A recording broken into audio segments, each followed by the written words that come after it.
কাছে দূরে যে যেখানে আছেন আপনাদের সবাইকে স্বাগত জানাচ্ছি। আমি সুলতানা রহমান, দেখছেন বাংলা নিউজ নেটওয়ার্ক। আজকে ছাত্রলীগ, যুবলীগ এবং আওয়ামী লীগ একটা যৌথ বিবৃতি দিয়েছে, যেখানে তারা এই প্রথমবারের মতো কোনো রাজনৈতিক কর্মসূচি দিয়েছে। প্রথমবারের মতো বলতে তাদের কর্মসূচি যখন সরকার নিষিদ্ধ ঘোষণা করে, তারপরে এই প্রথম তাদের এরকম একটি যৌথ কর্মসূচি এলো। আগামী রোববার দিন 20শে জুলাই তারা হরতাল ডেকেছে। আপনারা অনেকেই জানেন যে তাদের এই হরতালের কারণ হচ্ছে গোপালগঞ্জে যেই ভয়াবহ নারকীয় পরিস্থিতির সৃষ্টি হয়েছে, সেই কারণে সেটার প্রতিবাদে তারা এই হরতালটি ডেকেছে। তবে নারায়ণগঞ্জ, গোপালগঞ্জে আসলেই কি হচ্ছে সে ব্যাপারে এখনো পর্যন্ত সুনির্দিষ্ট করে তেমন কোনো তথ্য নেই। সরকারের দিক থেকে এখন পর্যন্ত সেরকম কোনো বিবৃতি দেওয়া হয়নি, বরং আমরা বিভিন্ন রকম সামাজিক যোগাযোগ মাধ্যমে অনেক রকম ভিডিও ফুটেজ দেখছি, অনেক রকম তথ্য পাচ্ছি। সেগুলির কোনটা সত্য নয় সেগুলো ভেরিফাই করা খুব কঠিন হয়ে দাঁড়িয়েছে। বলা হচ্ছে যে গোপালগঞ্জের পুরো এলাকা জুড়ে পুরুষ শূন্য হয়ে পড়েছে। এমনকি নারীদেরকে গ্রেফতার করা হচ্ছে, তাদের উপর নানান ধরনের নির্যাতনের অভিযোগ এসেছে। এমনকি ছোট্ট শিশুরাও রেহাই পাচ্ছে না বলেও অভিযোগ এসেছে। এবং বিভিন্ন পুরো রাতভর, গত দুদিন ধরে রাতভর সেখানে সেনাবাহিনী, এমনকি নৌবাহিনী পর্যন্ত সেখানে অভিযানে অংশ নিয়েছে। বলা যেতে পারে যে সমস্ত তথ্য আমরা পাচ্ছি তার পুরোটাই যদি সত্য হয়, ভয়ঙ্কর একটা যুদ্ধের মুখোমুখি হয়ে দাঁড়িয়েছে আজকে গোপালগঞ্জের বাসিন্দারা। এবং অনেকেই আশঙ্কা করছেন এটি এখন শুধুমাত্র গোপালগঞ্জের পরিস্থিতি, কিন্তু যেই মেটিকুলাস ডিজাইনে পুরো ঘটনাক্রম অগ্রসর হচ্ছে, তাতে পুরো বাংলাদেশেই এই চিত্র দেখা যাবে কিনা এই প্রশ্ন করছেন অনেক রাজনীতি বিশ্লেষক। কারণ হিসেবে তারা বলছেন, আজই বাইতুল মোকাররম থেকে স্লোগান উঠেছে, তুমি কে আমি কে, জঙ্গি জঙ্গি। আপনারা অনেকেই জানেন যে 5ই আগস্ট আওয়ামী লীগ সরকার পতনের পর থেকে এই বর্তমান সরকারের বিরুদ্ধে জঙ্গিদেরকে তোষণ পোষণ এবং উৎসাহ দেওয়ার অভিযোগ এসেছে।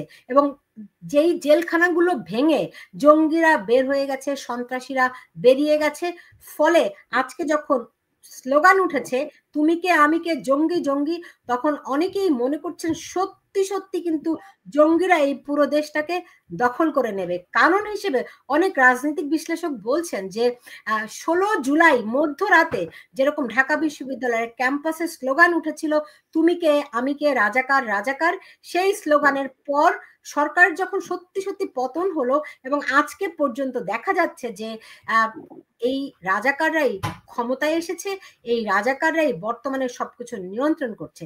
তার সবশেষ প্রমাণ হিসেবে বলা যেতে পারে আগামী রোববার জামাতি ইসলামীর সমাবেশের কর্মসূচি ঘোষণা করেছে এবং সেখানে সরকারের তরফ থেকে 8টি ট্রেন বরাদ্দ করা হয়েছে তাদের কর্মীদের নিয়ে আসার জন্য। সম্ভবত বাংলাদেশের ইতিহাসে এটি নজিরবিহীন। আগেও আওয়ামী লীগের সরকার, বিএনপির সরকার আমরা দেখেছি বিভিন্ন সময়ে তারা তাদের সরকারের যেই সুযোগ সুবিধাগুলো থাকে তাদের দলীয় কর্মকাণ্ডে ব্যবহার করে। কিন্তু এইবারই প্রথম আমরা একদম ন্যাক্কারজনকভাবে দেখতে পেলাম একেবারে লিখিত আকারে সরকারের তরফ থেকে রেল লাইন ট্রেনগুলো এভাবে করে বরাদ্দ দেওয়ার ঘটনা ঘটেছে। ফলে সবকিছু মিলিয়ে একটা ভয়ঙ্কর পরিস্থিতির দিকে এগুচ্ছে, যেগুলো আজকে মানে প্রায় অসম্ভব বলে মনে হচ্ছে, কিন্তু সেগুলি কালকে আমরা সত্য হিসেবে দেখতে পাচ্ছি। এই ঘটনাগুলো যেগুলো আমি এখন বিবরণ দিলাম, যে রাজাকারের ব্যাপারটি কেমন করে এসেছে, আজকে তুমি কে আমি কে, জঙ্গি জঙ্গি বলে যেই স্লোগানটি এসেছে, তার পরবর্তী প্রয়োগ সত্যি সত্যি এই দেশটি জঙ্গিদের হাতে যায় কিনা এই প্রশ্নটা আপনাদের কাছে রাখলাম। সেই সঙ্গে আমি আপনাদেরকে একটু মনে করিয়ে দিতে চাই, আমার এই অনুষ্ঠানে বহুবার বহু অতিথি বলে গেছেন এটি আওয়ামী লীগ বিএনপি মাইনাসের ফর্মুলা নয়, মানে -2 ফর্মুলা নয়, এটি -4 ফর্মুলা। সেই -4-এ কি আওয়ামী লীগ গেছে, বিএনপি এখন যাচ্ছে, জাতীয় পার্টিকে পাঠানো হয়েছে, এর পরের টার্গেট কিন্তু জামাতে ইসলামী। জামাতকে আজকে আমরা ক্ষমতায় খুব প্রকাণ্ড দাপটের সঙ্গে দেখতে পাচ্ছি, আলটিমেটলি কিন্তু তারাও থাকতে পারবে না বলে রাজনৈতিক বিশ্লেষক অনেকেই বলছেন। কারণ এটি আসলে যারা জঙ্গিদেরকে নিয়ন্ত্রণ করছে, নেতৃত্ব দিচ্ছে, তারা এখন এই মুহূর্তে জামাতের সঙ্গে একজোট হয়ে থাকলেও তাদের সেই জোট থাকবে না। যেমনটি আমরা 5ই আগস্টের আগে দেখেছিলাম, সবগুলো রাজনৈতিক দল একত্রিত হয়ে আওয়ামী লীগ সরকারের বিরুদ্ধে আন্দোলন করেছে, তাদের কার্যক্রম পরিচালনা করেছে। কিন্তু 5ই আগস্টের পরে ধীরে ধীরে আমরা একে একে করে অনেকে সরে যেতে দেখেছি, এবং শেষ মুহূর্তে এই 4 দল কি বাংলাদেশের রাজনীতিতে যে প্রধান 4টি দল, তাদের সবাইকেই চলে যেতে হবে। এই যে সার্জিস আলম, মাহফুজ আলম, নাহিদ ইসলাম, এদের যে গোপন সংযোগ রয়েছে জঙ্গি রাজনৈতিক দলগুলোর সঙ্গে, আপনারা অনেকেই জানেন বিভিন্ন গোয়েন্দা সংস্থা, পৃথিবীর বিভিন্ন প্রান্তের গোয়েন্দা সংস্থা তাদের সঙ্গে হিজবুত তাহরীর সংযোগের কথা কিন্তু বলে আসছে। সেটি আমরা ফাইনাল যেই ধাপ থাকবে সেই ধাপে গিয়ে আমরা দেখতে পাবো। কয়েকটি ধাপে যেহেতু অগ্রসর হচ্ছে। যাই হোক, এই পুরো বিষয়টি নিয়ে আজকে আমরা কথা বলবো, বিশেষ করে আওয়ামী লীগ নতুন করে ফিরে আসছে কিনা এই 5ই আগস্টের পরে, কিংবা তাদেরকে নিষিদ্ধ করার পরে রাজনীতির মাঠে আওয়ামী লীগ হরতাল দিয়ে ফিরে আসছে। এই বিষয়টি নিয়ে আমরা মূলত কথা বলবো। আমার সঙ্গে অতিথি হিসেবে যুক্ত রয়েছেন নিউ ইয়র্ক থেকে যুক্তরাষ্ট্র আওয়ামী লীগের সভাপতি ডক্টর সিদ্দিকুর রহমান, এবং আমার সঙ্গে রয়েছেন ছাত্রলীগের একজন নেতা। দুজনকে আমি স্বাগত জানাচ্ছি। ছাত্রলীগের রয়েছে ওয়ারেসুন নবী খন্দকার। আপনাদের দুজনকে আমি স্বাগত জানাচ্ছি। প্রথমে আমি ওয়ারেসুন নবী খন্দকার, আপনার কাছে জানতে চাই, আপনাদের কাছ থেকে আমি প্রথম বিবৃতিটি পেয়েছি, এবং সেখান থেকে আমি দেখেছি যে আপনারা এই রোববার কর্মসূচিটি ঘোষণা করেছেন। কি আছে আপনাদের কর্মসূচিতে? ধন্যবাদ।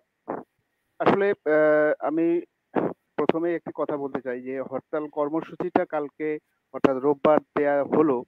এই বাংলাদেশের এখন যে প্রেক্ষাপট, এই প্রেক্ষাপটটা কিন্তু একটি গণতান্ত্রিক রাজনৈতিক আন্দোলনের সাপেক্ষে বা কি বলবো যে সহায়ক নয়। তারপরেও এই ধরনের একটা কর্মসূচি ছাত্রলীগ, যুবলীগের পক্ষ থেকে বা আওয়ামী লীগের পক্ষ থেকে দেওয়া হলো। এটা আসলে একটি সাহসী পদক্ষেপ একদিকে বলবো, আরেকদিকে বলবো এটি আসলে দেশ রক্ষার জন্য আমি বলবো। আপনি জানেন যে সম্প্রতি গোপালগঞ্জের যে ঘটনাটি হয়ে গেছে, সেখানে অনেকে হত্যা করা হয়েছে এবং কতগুলো লাশ, নানা ধরনের খবর পাচ্ছি যে গুম করা হয়েছে কাউকে, বিভিন্ন সূত্রে যেগুলো পাওয়া যাচ্ছে, এবং অনেক গণমাধ্যমে সেগুলো আসেনি। কোনো গণমাধ্যমে যেগুলো মূল্যবান ধরে নিতাম সেই গণমাধ্যমগুলো বলা চলে একপেশে নিউজ করেছে, যেটি আসলে সার্বিক দিক থেকে আমরা যেটা মনে করতেছি যে একটা রাষ্ট্র বাংলাদেশ এখন একটি রাষ্ট্রের কোনো কাঠামোর মধ্যেই পড়ে না। এই প্রেক্ষাপটে রাষ্ট্রের জনগণ এবং রাষ্ট্রকে রক্ষা করতে হলে এগিয়ে আসতে হবে কোনো না কোনো দলকে, এবং সেই দিক থেকে কিন্তু এগিয়ে আছে আওয়ামী লীগ।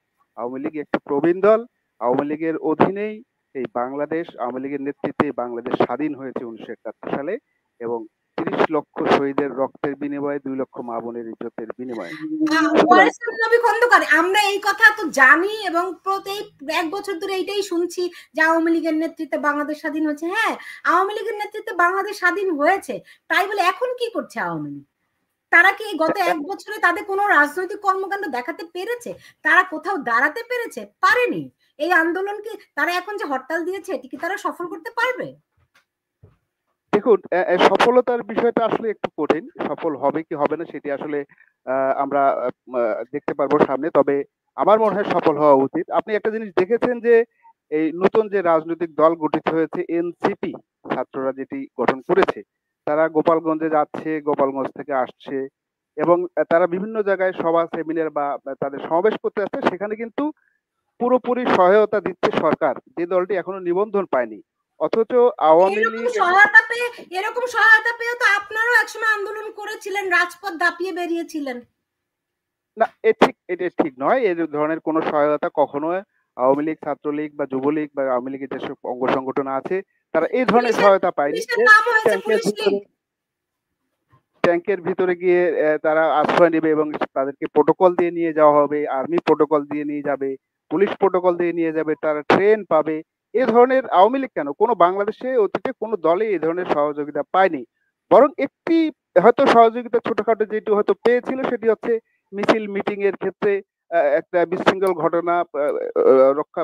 ঘটনা থেকে জানমাল রক্ষা করতে হয়তো কোনো একটু দিকে একদিকে বা কোনো একটা দলের দিকে একটু হয়তো বা বেশি সহমর্মিতা ছিল কোনো একটা আইন শৃঙ্খলা বাহিনী বলেন বা সরকারের, কিন্তু এই ধরনের ন্যাক্কারজনক এই যে ট্যাঙ্ক বহর নিয়ে তাদেরকে নিরাপত্তা দিয়ে তাদেরকে ট্রেন দিয়ে, এর আগে তাদেরকে আমরা দেখেছি বাস দেওয়া হতো, বাস তারা রিকুইজিশন করে যেত। এটি আসলে এটাই একটি রাষ্ট্রের জন্য এটা মেনে নেওয়া যায় না। এবং এটি আসলে এটা কি বলবো যে কিংস পার্টি আমরা বিএনপি কে বলি, এরশাদকেও বলে, জাতীয় পার্টিকে বলি, এরা আসলে এদের কাছে শিশু। আমি মনে করি যে এদের কাছে বিএনপি কিংবা এরশাদের আসলে শিশু। এই কিংস পার্টি এত ভয়ানক হতে পারে, এটি আসলে বাংলাদেশ একটা ন্যাক্কারজনক উদাহরণ তৈরি হলো এই জি, এক আমি বছরে। বুঝতে পেরেছি। আমি আপনার কাছে আবারও ফিরবো। আমার সঙ্গে যুক্ত হয়েছেন ঢাকা বিশ্ববিদ্যালয়ের শিক্ষক নাজমুল হাসান কলিমুল্লাহ। আমি দেখতে পাচ্ছি তিনি গাড়িতে আছেন, তবু আমার সঙ্গে যুক্ত হয়েছেন। অনেক ধন্যবাদ প্রফেসর কলিমুল্লাহ। আমাকে যদি একটু বলতেন, আমাকে যদি একটু বলতেন ঢাকা শহরের পরিস্থিতি কি এবং গোপালগঞ্জেরই বা পরিস্থিতি কি। আমার সঙ্গে গোপালগঞ্জ থেকেও একজন যুক্ত হবেন সেখানকার। আমার মনে হয় তিনি যুক্ত হয়েছেন। আপনারা যদি একটু অনুমতি দেন আমি গোপালগঞ্জের পরিস্থিতিটা জেনে আপনাদের কাছে আবার যুক্ত হই প্লিজ। আমি সঙ্গত কারণে তার নাম পরিচয়টি উল্লেখ করলাম না, সেখানে ইন্টারনেট সংযোগ খুবই দুর্বল, ক্ষীণ। আমি একটু তাকে যুক্ত করছি এবং তার নামটি আমি বলছি না। ওকে, এখানে তাকে আমি একটি যেভাবে করে যুক্ত করছি, কোথায় গেল?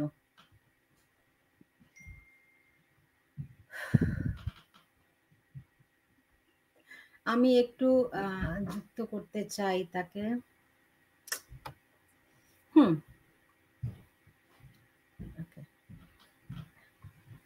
ভাই, আপনি কি আমার কথা শুনতে পাচ্ছেন? যাকে দেখতে পাচ্ছেন তার নাম সাদিক সুলতান নয়, এটি তাকে আমি একটা নাম দিয়েছি। তার নাম সাদিক সুলতান নয়, তিনি গোপালগঞ্জে অবস্থান করছেন এবং গোপালগঞ্জেও ঠিক নয়, আশেপাশে অবস্থান করছেন, কারণ গোপালগঞ্জে কোনো পুরুষ মানুষ থাকতে পারছে না। ভাই, আমাদেরকে যদি একটু বলতেন যে সেখানকার পরিস্থিতিটা এখন কি দেখছেন, সেখানে অবস্থাটা কেমন? জি আপা, আপনাকে ধন্যবাদ। আমরা এখন আমাদের গোপালগঞ্জ বাসী সবাই ভীত, সন্ত্রস্ত এবং খুবই কি বলবো যে এরকমের পরিস্থিতি আমরা কোনোদিন ফেস করিনি। গোপালগঞ্জের মানুষ হিসেবে আমরা যে কতটা আতঙ্কগ্রস্ত, মানে আমি সাধারণ মানুষ হিসেবে বলছি যে এখন আওয়ামী লীগের কোনো নেতা কর্মী গোপালগঞ্জে নাই, আর কোনো দুষ্কৃতিকারী তো প্রশ্নই আসে না। গোপালগঞ্জ একটা শান্তিপ্রিয় এলাকা, এখানে কোনো সন্ত্রাসী বা অন্য কোনো খারাপ মানুষ এখানে অবস্থান করার কোনো সুযোগ নেই। তো এখানে বারবার ট্যাগ দেওয়া হচ্ছে যে দুষ্কৃতিকারী, এখানে দুষ্কৃতিকারী নামে করে যৌথ বাহিনী যেরকমের অভিযান চালাচ্ছে আমাদের এখানে প্রত্যেক দিন, কি বলে, সেনাবাহিনী, র্যাব, বিজিপি, আনসার, আর গতকাল থেকে দেখলাম যে কোস্টগার্ড, নৌবাহিনী, এরা সবাই যৌথভাবে কি করতে চায়, সাজোয়া যান নিয়ে অপেক্ষা করছে আমাদেরকে কি করতে চায়, আমাদের গোপালগঞ্জের মাটি নিচ্ছিন্ন করে দিতে তারা পায়তারা করতেছে। এখন বিশ্ব মিডিয়াও দেখছে না, কোনো সাংবাদিকরাও এখানে কোনো স্কোপ নাই, তারা কিছু তথ্য নিতেও পারছে না। এক প্রকারে আমরা বাংলাদেশ থেকে একটা বিচ্ছিন্ন একটা জায়গা মনে হয়। সবাই কিন্তু এই মিডিয়া কিন্তু কোলাপস হয়ে গেছে, মিডিয়াটা কোনো সত্য প্রকাশ করে না। হ্যাঁ, এখানে যারা আছে তাদের মতো করে যা পারছে সেটা বলছে। এখানে আমি আমাদের দেখতে পাচ্ছি আমাদের কলিমুল্লাহ স্যার আছে, সিদ্দিকুর রহমান স্যার, সিদ্দিকুর রহমান ভাই মনে হয়, মানে আমাদের আমেরিকার আওয়ামী প্রেসিডেন্ট। হ্যাঁ, ওনাকে আমি চিনি, উনিও আমাকে চিনেন, হয়তোবা আমাকে এখন চিনতে পারবেন না কিনা জানি না। আমি চাই না, আপনার নামটা বলুন প্লিজ। এই মুহূর্তে আমি তোমাকে চিনতে চাই না। না, আপনার নাম বলেন না প্লিজ, এটা আমার দায়িত্ববোধের জায়গা থেকে বলছি। জি, কন্টিনিউ করুন। এটা কি সত্যি যে নৌবাহিনীর একটা ভিডিও আমি দেখতে পাচ্ছি, এটি কি সত্যি? জি, একদম সত্য। এবং তারা অলরেডি আরেকটা ঘোষণা দিয়েছে, এই মৌলবাদী একটা কোস্টগার্ডকেও মোতায়েন করা হয়েছে। জি স্যার, পোস্টগার্ডকেও মোতায়েন করা হয়েছে। স্যার একটা ইন্টারভিউ আমি গত 3 দিন আগে আমি দেখলাম। উনি যেটা বলেছেন সেটা কিন্তু সেরকমই পরিস্থিতি ওরা ঘটাতে চায়, ওরা আবার পদক্ষেপ নিতে চায়। 15 আগস্টের আগে আমরা একটা খবর পেয়েছি আবার ওরা আসতে চায়, ওরা সংবদ্ধভাবে এই ইসলামিক যত টেররিস্ট আছে, মানে মৌলবাদী গোষ্ঠী আছে, সবাই এক হয়ে এসে আমাদের গোপালগঞ্জের মানুষ, সাধারণ মানুষের ঘরে ঘরে যে হানা দিবে, তাদের ওই যে মানে সন্ত্রাসী যে পতাকা সেটা হাতে তুলে দেবে, আর আমাদের মুজিববাদ তারা কবর রচনা করতে চায়। আর গোপালগঞ্জ মাটি থেকে শেখ মুজিবের কবরও, তার যে সমাধিসৌধ আছে সেটাও তারা নিচ্ছিন্ন করে দিতে চায়। এটা খুবই ভয়ের, খুবই আশঙ্কার। আমরা সাধারণ মানুষ হিসেবে খুবই মানে কি ট্রমাটাইজ হয়ে গেছি। আমরা খুবই মানে কি বলবো, এই ভাষাটা আমি বলতে পারি না। সারাদিন আমাদের মধ্যে ভয়ে আতঙ্কে দিন কাটে, যে কখন আমাদের কাকে ধরে, কাকে ক্রস ফায়ার দেয়, কাকে মেরে ফেলে, কাকে গুম করে, এরকম পরিস্থিতি। সেনাবাহিনী যে একটা দেশের সার্বভৌমত্বের প্রতীক সেটা আর এখন নাই। আমাদের এই কলিমুল্লাহ স্যার, উনি তো এই বিষয়ে খুব দক্ষ, উনি সব জানেন, কিন্তু এরা তো আমার মনে হয় না যে আমাদের দেশের সেনাবাহিনী, এরা মনে হচ্ছে পাকিস্তানি সেনাবাহিনী।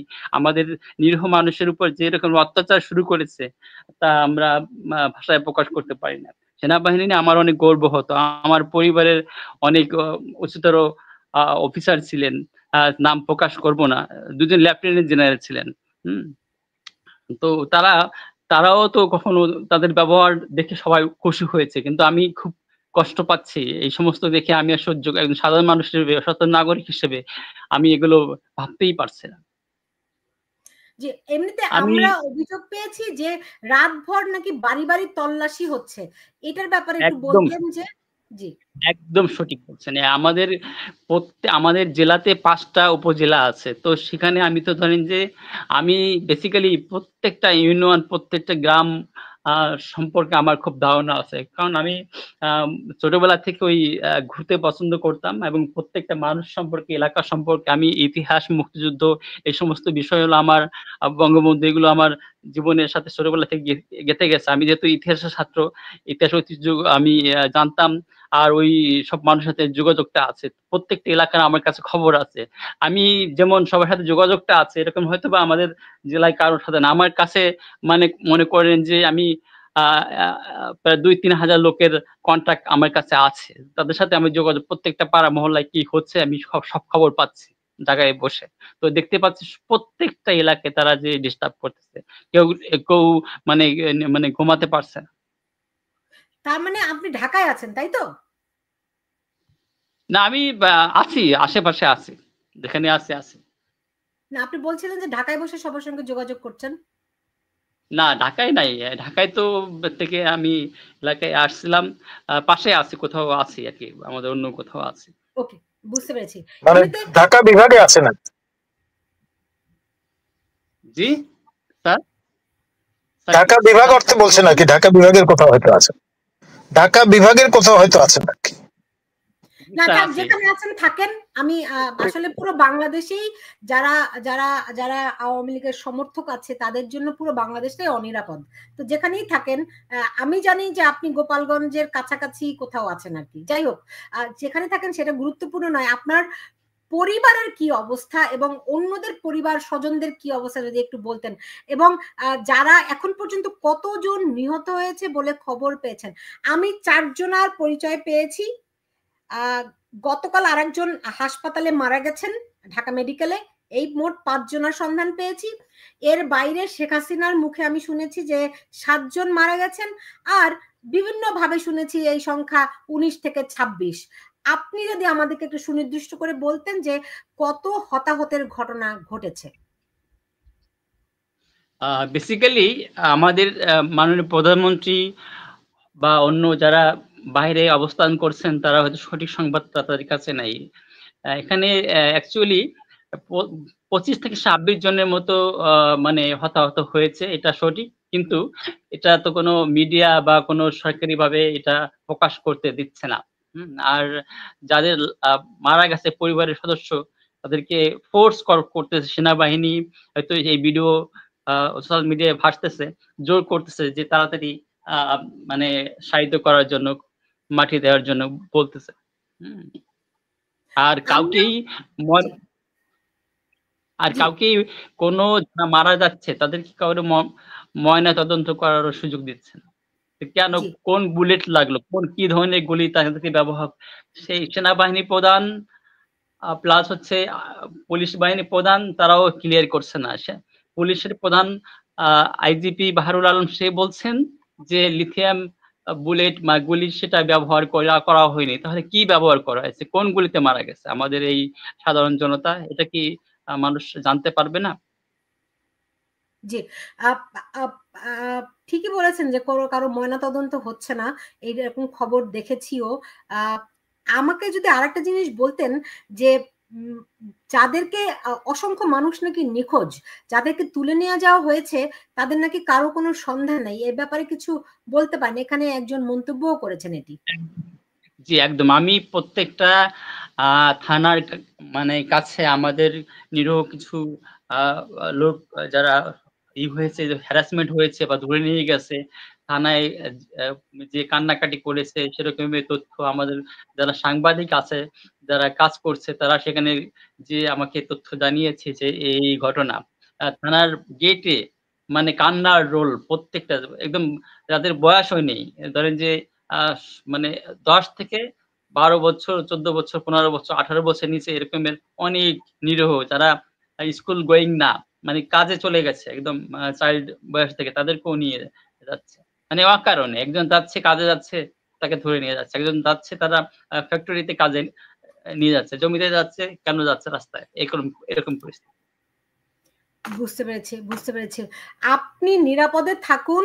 আর আরেকটি জিনিস, আরেকটি ভিডিও দেখেছি যে হেলিকপ্টার থেকে লাশ ফেলা হচ্ছে ধান খেতে, এটি কি সত্য নাকি? আপনার জানা আছে নাকি? না, হেলিকপ্টারকে লাশ ফেলাচ্ছে এটা সঠিক না, এটা আমার জানার মতে আমি জানি না। আর এরকমের এটা তো কোনো কারসাজি থাকতে পারে, এটা আমরা বিশ্বাস করি, জানি না। ওকে, বুঝতে পেরেছি। তাইলে আসলে ঘটনা কি মানে কোনটা যে সত্য কোনটা যে মিথ্যে এগুলো মানে বোঝাটাও কঠিন হয়ে দাঁড়িয়েছে। সো গোপালগঞ্জের মানুষ এখন কি চায়? গোপালগঞ্জের মানুষ সবসময় শান্তিপ্রিয়, শান্তি চায়। আর এখানে যে অশান্তি বিরাজ করছে, মানে অকারণে এখানে এই যে বাহিনীগুলো এসে জড়ো হচ্ছে মানুষের মধ্যে, এগুলো তারা এখান থেকে বিদায় হয়ে সরে যেয়ে আমরা স্বাভাবিক পরিস্থিতি বিরাজ করুক, এটা চাচ্ছে। আর যারা এখানে হতাহত হয়েছে তাদের পরিবারের সঠিক বিচার চায়, আর তারা সেটাই চায় আর কি। আর কি বলবো? আর ধরেন এরা যদি বঙ্গবন্ধুর সমাধি ভাঙচুর করতে চায়, সেই ক্ষেত্রে গোপালগঞ্জের মানুষ কি করবে? বঙ্গবন্ধু মানে মাজার ভাঙ্গা বা সমাধি ভাঙ্গার যে অপতৎপরতা তাদের আছে, এখনো আছে, তারা তো এটা তাদের মূল টার্গেট। তারা তো বঙ্গবন্ধুর নাম নিশানা বাংলাদেশ থেকে মুছে দেওয়ার যে অপচেষ্টা, এটা তো চালিয়ে যাচ্ছে 11 মাসই। বাংলাদেশে আপনি আপাতত জানবেন কিনা আমি জানি না, আমি বলি বাংলাদেশের 64 জেলার কোথাও বঙ্গবন্ধুর কোনো মুক্তিযুদ্ধের কোনো ভাস্কর্য স্থাপনা কিছুই নাই, সব গুড়িয়ে দিয়েছে, কোথাও নাই। এমনকি আমার জেলার ওই একটা সরকারি স্বাস্থ্যের অফিস এসেনশিয়াল ড্রাগের অফিসের সামনে যে বঙ্গবন্ধু একটা ছবি ছিল বড় আকারে, সেই ছবিটা প্রথমে ওরা সাদা কাপড় দিয়ে ঢেকে দিয়েছিল, পরবর্তীতে তারা মানে কি বলে এমন ভাবে প্লাস্টার করে দিয়েছে, সেটা আর দেখা যাচ্ছে না সব জায়গা। মানে এখন বঙ্গবন্ধুর মানে মাজারটাই আছে, ওটা তারা মানে ঘুরে দিতে পারলে তারা সাকসেসফুল। ওরা মুক্তিযুদ্ধকে ভয় পায়, ওরা স্বাধীনতা 71কে ভয় পায়। মূল সমস্যা হলো 71-এর পর যে শক্তি আর আমাদের মুক্তিযুদ্ধ শক্তি। এখন আমরা জিম্মি হয়ে গেছি এই পরাজিত শক্তির কাছে। তারা মানে 54 বছরে অর্থনৈতিক ভাবে অনেক স্বাবলম্বী হয়েছে, আর মুক্তিযুদ্ধের পক্ষের লোকগুলো এখনো নিরীহ আছে এবং কষ্ট সৃষ্টি জীবনযাপন করছে। তারা এই কারণে তাদের কাছে অস্ত্র আছে, এই অস্ত্র বলে ক্ষমতার বলে তারা কথা বলতেছে। তারা প্রথমে ক্ষমতা দখল করেই আমাদের যাদের লাইসেন্স প্রাপ্ত লোক আছে রাজনীতি সামাজিক বিভিন্ন ব্যক্তি, তাদের সবার লাইসেন্স তারা আগে থানায় জমা নিয়েছে এই সেপ্টেম্বর মাসের মধ্যে। কোনো লোকে আমাদের নেতা কর্মী সমর্থক বা যারাই আছেন না কারো কাছে কোনো অস্ত্র বা দুষ্কৃতি কোনো কিছুই নাই, কিন্তু এরা খামোখাই আমাদেরকে হয়রানি করতেছে। আর অনেকে তো বলছে, দেখুন এখানে দর্শকরা প্রশ্ন করছেন যে মানে গোপালগঞ্জের মানুষ ঝামেলা করলো কেন, এখানে কি শুধু আওয়ামী লীগের লোকেরাই থাকবে, অন্যরা থাকলে তাদের অসুবিধা কি? এটা প্রশ্ন তো তারা করছে। এখানে আপনি জানবেন আমাদের গোপালগঞ্জে টানা 15.5 বছর বঙ্গবন্ধু কন্যা শেখ হাসিনা ক্ষমতায় ছিল। তো এখানে কোনোদিন কোনো দলের কোনো কর্মী সমর্থক নেতা কোনোদিন কি হয়রানি শিকার হয়নি, মামলার শিকার হয়নি। সে আমাদের বাড়িতে আসতে পেরেছে, খেতে পেরেছে, তাদের বাড়িতে আমরা যেতে পেরেছি, খেতে পেরেছি, কোনো সমস্যা হয়নি। যখনই 5ই আগস্টের মতো কোনো একটা পরিস্থিতি তৈরি হলো তখনই শুরু হলো তাদের আসল চেহারা বের হলো একে একে।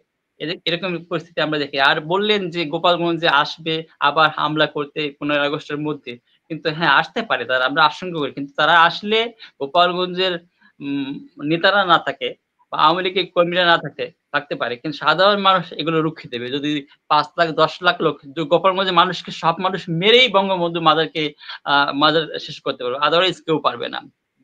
মানে যদি কোনো উপর থেকে কোনো অস্ত্র না দিয়ে যদি আকাশ থেকে যদি কোনো ভাবে বম্বিং না করা হয়, এমনি ইয়া থেকে বাই রোডে বা সরাসরি রাস্তায় মানে ইয়াতে স্থল পথে কেউ পারবে না আমার মনে হয়। যদি অস্ত্র ছাড়া, অস্ত্র যদি লক্ষ লক্ষ লোক মারা যাবে জীবন দেবে, কিন্তু বঙ্গবন্ধুর সমাধিসৌধ শেষ করতে কেউ দেবে না। যদি একজন মানুষও থাকে সেটাও কেউ দেবে না। এটাই বলে রাখলাম। জি, বুঝতে আমি পেরেছি। আপনাকে অনেক ধন্যবাদ জানাচ্ছি আমার সঙ্গে যুক্ত হওয়ার জন্য। আপনি ভালো থাকুন এবং সাবধানে থাকুন। জি আপা, আপনারা সবাই ভালো থাকুন, আমার জন্য দোয়া রাখবেন। জি, আসসালামু আলাইকুম। আমরা কথা বলছিলাম গোপালগঞ্জ থেকে একজনের সঙ্গে। তিনি ঠিক এক্স্যাক্টলি গোপালগঞ্জে নেই, তবে গোপালগঞ্জের আশেপাশে রয়েছেন। এখানে তার সঙ্গত কারণে তার সঠিক পরিচয়টা আমি প্রকাশ করিনি। তার নাম এখানে আপনারা অনেকেই দেখেছেন সাদিক সুলতান। এটি তার একটা, আমরা বলি এটাকে তার একটা গুপ্ত নাম বা কলম নাম আমরা ব্যবহার করেছি, ছদ্ম নাম ব্যবহার করেছি, যাতে তার জীবনের উপর কোনো হুমকি না আসে, সেজন্য তার নিরাপত্তার খাতিরে। প্রফেসর নাজমুল হাসান কলিমুল্লাহ শুনছিলেন কি বলছিলেন যে গোপালগঞ্জের মানুষ। আমি আরো অনেকের সঙ্গে টেলিফোনে কথা বলেছি, সবার কিন্তু অভিমতটি এরকমই যে সেই 5ই আগস্টের পর থেকে গোপালগঞ্জ অনেকখানি পুরুষ শূন্য, বেশিরভাগই তারা অন্যত্র অবস্থান করছে। তারপরেও তারা গোপালগঞ্জকে নানানভাবে টার্গেট করেছে। এরকম অভিযোগের পরিপ্রেক্ষিতে পরবর্তী ঘটনাক্রম তো আপনি জানেনই। এখন কি হতে যাচ্ছে সামনের দিনগুলোতে, আর গোপালগঞ্জে কি হচ্ছে আপনার কাছে কি তথ্য আছে?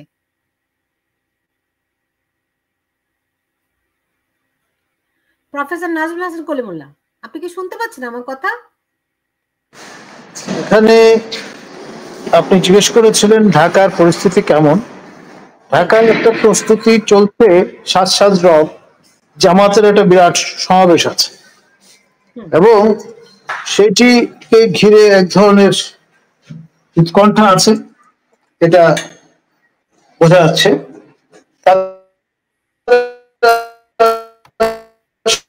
মনোযোগ গোপালগঞ্জের দিকে এবং যে কালফিট পরিস্থিতি কি, পরিস্থিতির কারণে মানুষজন কেমন আছেন এবং গোপালগঞ্জ জনপদ পুরুষ শূন্য হয়ে গেছে, এটা মোটামুটি সবাই বুঝতে পারছেন এবং এর কারণে নারীরা এক ধরনের ভালনারেবিলিটির মধ্যে পড়েছে।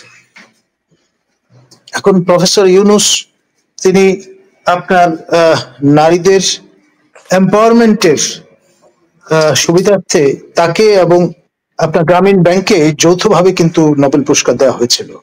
এখন এই নোবেল পুরস্কার যেই উদ্দেশ্যে, যেই কারণে তাকে দেওয়া হয়েছে, তিনি শান্তি কায়েম করবেন, সেখানে কিন্তু রীতিমতো অশান্তি ইনস্টিটিউশনালাইজ করবার জন্য যা যা করা দরকার সবই কিন্তু আজকে নিশ্চিত করা হয়েছে। আপনি নিশ্চয়ই খেয়াল করেছেন, আপনার জাতিসংঘের সঙ্গে চুক্তি হয়ে গেছে আজকে যে ঢাকা 17তম বাংলাদেশ 17তম স্বাগতিক দেশ হিসেবে কাজ করবে জাতিসংঘের মানবাধিকার বিষয়ক যে অফিস স্থাপন করার প্রক্রিয়া চলছে তাতে, এবং আমাদের সরকারের পক্ষ থেকে ওই চুক্তিতে ইমিউনিটি প্রদান করে দেওয়া হয়েছে যে এই অফিসে যারা কাজ করবেন তাদের আপনার কোন রকমের দায়বদ্ধতা থাকবে না,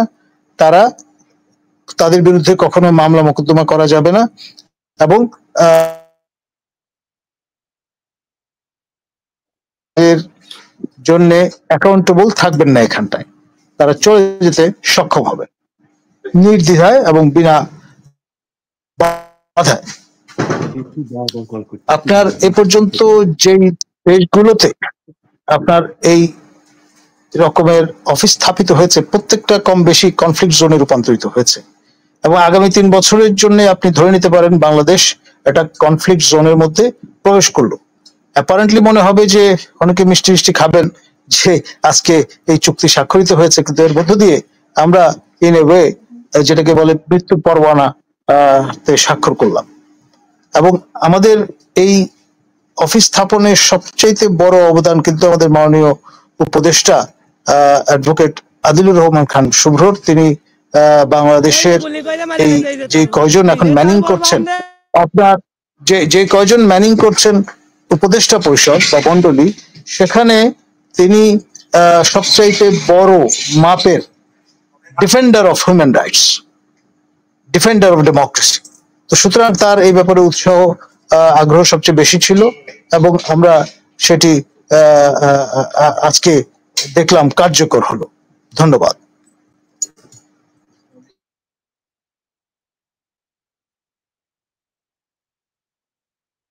প্রফেসর পলিবুল, আমি যদি বলি আপনাকে যে ময়মনসিংহে নাকি এই মুহূর্তে গোলাগুলি হচ্ছে, এই বিষয়ে কিছু জানা আছে আপনার?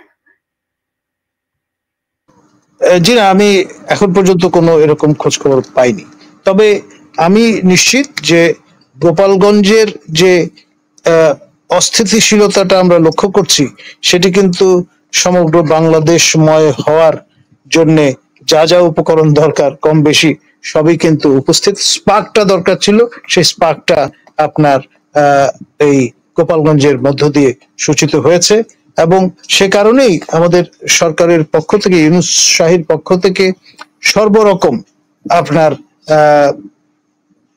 যোগাড় যন্ত্র নিশ্চিত করা হয়েছে, এমনকি কোস্ট গার্ডও মোতায়েন করা হয়েছে যাতে নৌপথে আপনার কোন রকমের এই চলাচলের ক্ষেত্রে কোন রকমের আপনার নিঃসংক চিত্তে কেউ এই গম্যতার সুযোগ না নিতে পারেন। আর আপনার এখানে যে বিষয়টা আমরা লক্ষ্য করছি সেটি হচ্ছে যে লোকাল যে মিডিয়া, কি প্রিন্ট কি ইলেকট্রনিক, এক ধরনের যেটাকে বলবো আমরা যন্তর মন্তর ঘরের মধ্যে আটকা পড়ে গেছে। আপনার সেই যে আপনার হীরক রাজার দেশে যেমনটি আমরা পরিদৃষ্ট করেছিলাম সেরকম একটি মহাবিষ্টতার মধ্যে তারা আছেন, এবং রীতিমতো ভীত সন্ত্রস্ত একটি কায়দায় কাজ করছেন। আজকে যেমন ইন্ডিপেন্ডেন্ট টেলিভিশন এবং চ্যানেল আই থেকে আমার কাছে রিপোর্টাররা এসেছিলেন আমার মতামত জানতে, যে গতকাল নির্বাচন কমিশন যেই পর্যবেক্ষণ নীতিমালা 2025 প্রকাশ করেছেন সেইটা নিয়ে আমার বক্তব্য মন্তব্য কি। আমি যখন খোলামেলা কথা বলবার চেষ্টা করলাম, মানে শুরু করার আগেই তারা কিন্তু, আমি ইনফর্মালি যে কথা বলছিলাম সেগুলো তারা ধারণ করলেন, করে আমাকে জানান দিলেন যে এই সরকারের পছন্দনীয় একজন ব্যক্তি, যার পরীক্ষক হিসেবে আমি কাজ করেছি, ডক্টর আব্দুল আলিম, যিনি আমাদের সঙ্গে কাজ করেছেন এশিয়া ফাউন্ডেশনের নির্বাচন পর্যবেক্ষণের, এই ভদ্রলোকের কাছে তারা যাবেন এবং রীতিমতো ওই কাঠগড়ায় দাঁড় করানোর মতো করে একটা ট্রায়াল দেওয়ার চেষ্টা করবেন। এখন বিষয়টা হচ্ছে উদ্দেশ্য পিন ডাউন করার চেষ্টা করা। এখন ধরুন আমি তো একটু বেয়ারা কিসিমের মানুষ, কথা বলবার সময় ছেড়ে কথা বলার আপনার স্টাইল আমি ফলো করি না, তো ফলে আমি যা বলার বলে দিয়েছি। ন্যাচারালি সেখানে গিয়ে তিনি হয়তো আমাকে ডকে তোলার চেষ্টা করবেন বা করেছেন, হু নোজ। তো এই যে ভদ্রলোক, তিনি আপনার ডক্টর বদিউল আলম মজুমদার কর্তৃক নেতৃত্ব দেওয়া নির্বাচন সংস্কার কমিশনের অন্যতম কৌশলক হিসেবে কাজ করেছেন। পরবর্তীতে আইন করে যে বিচার ব্যবস্থা দিয়ে যা করা যায়, কি শাস্তি নির্ধারণ করা যায়, আপনার জনকীর্তক যারা আপনার নির্বাচনী কাজে রিটার্নিং অফিসার বা আপনার প্রিজাইডিং অফিসার হিসেবে ভূমিকা পালন করেছেন বা সমন্বয়ের কাজ করেছেন, সেই কমিটিতেও তিনি আছেন। অর্থাৎ একটা জাজমেন্টাল পজিশনে তাকে পাঠিয়ে দেওয়া হয়েছে, যার ইন্টিগ্রিটি নিয়ে নানান রকমের সমস্যা আপনার বিগত নির্বাচন কমিশন গুলো আপনার আশঙ্কা প্রকাশ করেছিল এবং সেটি কোনোভাবে ধামাচাপা দেওয়া হয়েছে এবং সেই ধামাচাপা দেওয়ার ক্ষেত্রে যিনি ভূমিকা পালন করেছেন তাকেও অনবোর্ড নেওয়া হয়েছিল। আমি নাম ইচ্ছা করি উল্লেখ করছি না। তো এই যে পরিস্থিতি, অর্থাৎ এক ধরনের কোণঠাসা করবার চেষ্টা, এক ধরনের আপনার পিন ডাউন করবার চেষ্টা, এটি এখন পুরো রেজিমের অস্থি মজ্জায় প্রবেশ করেছে এবং আগামী 3 বছর হয়তো এই জনপদের উপর দিয়ে নানান রকমের ঝড়ঝঞ্ঝা আসবে এবং সেটার আনুষ্ঠানিক সূচনা আজকে থেকে শুরু হয়ে গেল। ধন্যবাদ।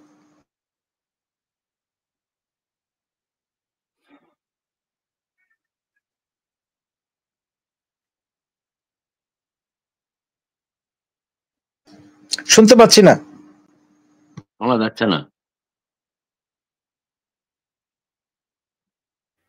আমি বলছিলাম যে ডক্টর কলিমুল্লাহ যা বলছেন এটি আতঙ্কিত হওয়ার মতো, কিন্তু আমি বিশ্বাস করতে চাই বাংলাদেশের জনগণ, বাংলাদেশের মানুষ অদম্য, তারা কোনোদিনও এটি হতে দিবে না। আওয়ামী লীগ আজকে যে কর্মসূচিটি দিয়েছে, গত 1 বছরে আমি বলেছিলাম যে এই প্রথম তারা হরতাল দিয়ে রাজনীতিতে ফিরছে। আমি একটু সেই প্রতিবেদনটি আগে দেখে আসি। গোপালগঞ্জের ঘটনার পরিপ্রেক্ষিতে তারা এই হরতাল আহ্বান করেছে। আমরা একটু প্রতিবেদনটি দেখবো, আপনার সঙ্গেই থাকুন।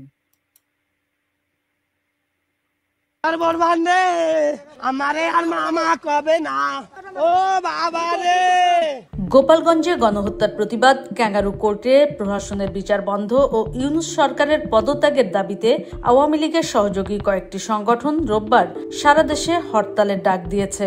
যুবলীগ, স্বেচ্ছাসেবক লীগ, শ্রমিক লীগ ও ছাত্রলীগ এক যৌথ বিবৃতিতে এই কর্মসূচি ঘোষণা দেয়।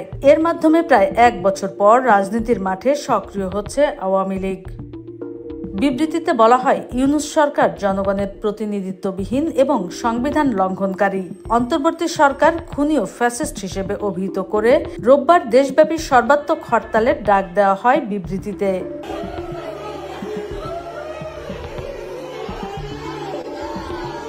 ডক্টর ইউনূসের বিরুদ্ধে ক্রমশ জমছে ক্ষোভ, তৈরি হচ্ছে প্রতিবাদ। অনেকেই তাকে খুনি, জঙ্গি, সন্ত্রাসী, অবৈধ ও ফ্যাসিস্ট বলে অভিহিত করেছেন।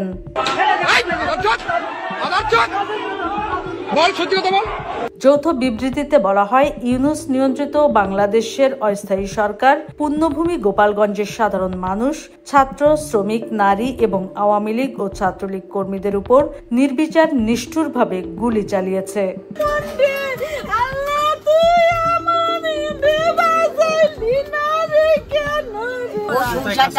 ওই জায়গা মুদি দোকান, হাটের দোকানের কর্মচারী ছিল।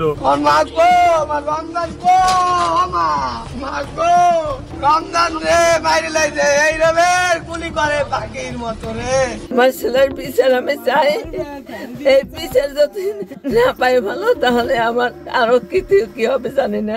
এসব হত্যার বিচারের পাশাপাশি ক্যাঙ্গারু কোর্টে শেখ হাসিনার বিরুদ্ধে প্রশাসনের বিচার বন্ধ এবং দেশে জবরদখল চালিয়ে সন্ত্রাস, হিংস্রতা, ষড়যন্ত্রের মাধ্যমে ক্ষমতা দখলের বিরুদ্ধে সবাইকে সোচ্চার হওয়ার আহ্বান জানানো হয় বিবৃতিতে।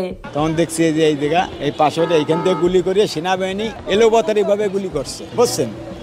মানে ওই জায়গায় দেখে নাই ভালো মন্দ কিটা কি, এগুলো দেখে নাই। হ্যাঁ, গরিব হোক আর ই হোক, তারা মোটামুটি এলোপাতারি ভাবে গুলি করছে। গুলি আমার ছেলের আঙুল একটা নাই, হ্যাঁ, আর এইখানে গুলি লাগছে, 2টি গুলি লাগছে। গোপালগঞ্জে 4টা ছেলে মারা গেল। পুলিশ বলছে যে এরা আমরা লিথেল ইউজ করি নাই। সেনাবাহিনী বলছে এটা ফাঁকা গুলি করেছে। তাহলে 2টা ছেলের বুকে গুলি পাওয়া গেছে। তাহলে এই 4টা লোক কিভাবে মারা গেল? এগুলো হাওয়া এসে জিন ভূতে মেরে গেছে? তা তো না। ইউনূসকে দেশ ধ্বংসকারী মাফিয়া উল্লেখ করে তাকে চিরতরে উৎস আওয়ামী লীগের সহযোগী সংগঠনগুলো। বিবৃতিতে বলা হয়, আসন্ন মার্চ টু যমুনা কর্মসূচির প্রস্তুতির অংশ হিসেবে ডাকা হয়েছে এই হরতাল। কর্মসূচি স্বতঃস্ফূর্তভাবে সফল করতে দেশের ছাত্র, তরুণ, যুব, কৃষক, শ্রমিক, শিক্ষক, চিকিৎসক, সাংবাদিক, বুদ্ধিজীবী সহ আপামর সাধারণ মানুষকে দায়িত্বশীল ভূমিকা পালন করার আহ্বানও জানানো হয়।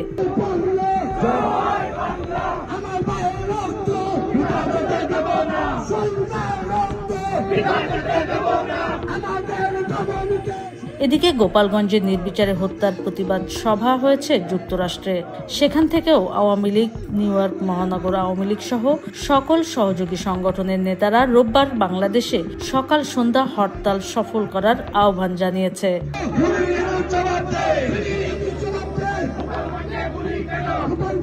Desk report, Bangla news network.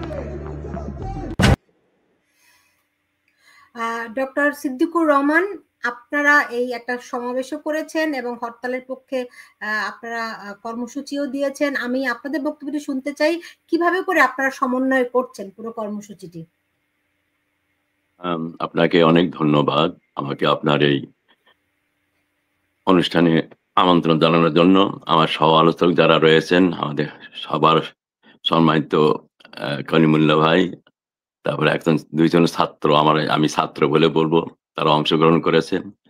আমি খুব ভারাক্রান্ত মন নিয়ে কথাগুলো বলছি। আমি শুরু করতে চাই এভাবে, আপনার প্রশ্নের উত্তর দেওয়ার আগে, যে একটি অবৈধ সরকার থাকলে দেশের যা অবস্থা হয়, বর্তমানে অবস্থাটাই তারই প্রমাণ বহন করছে।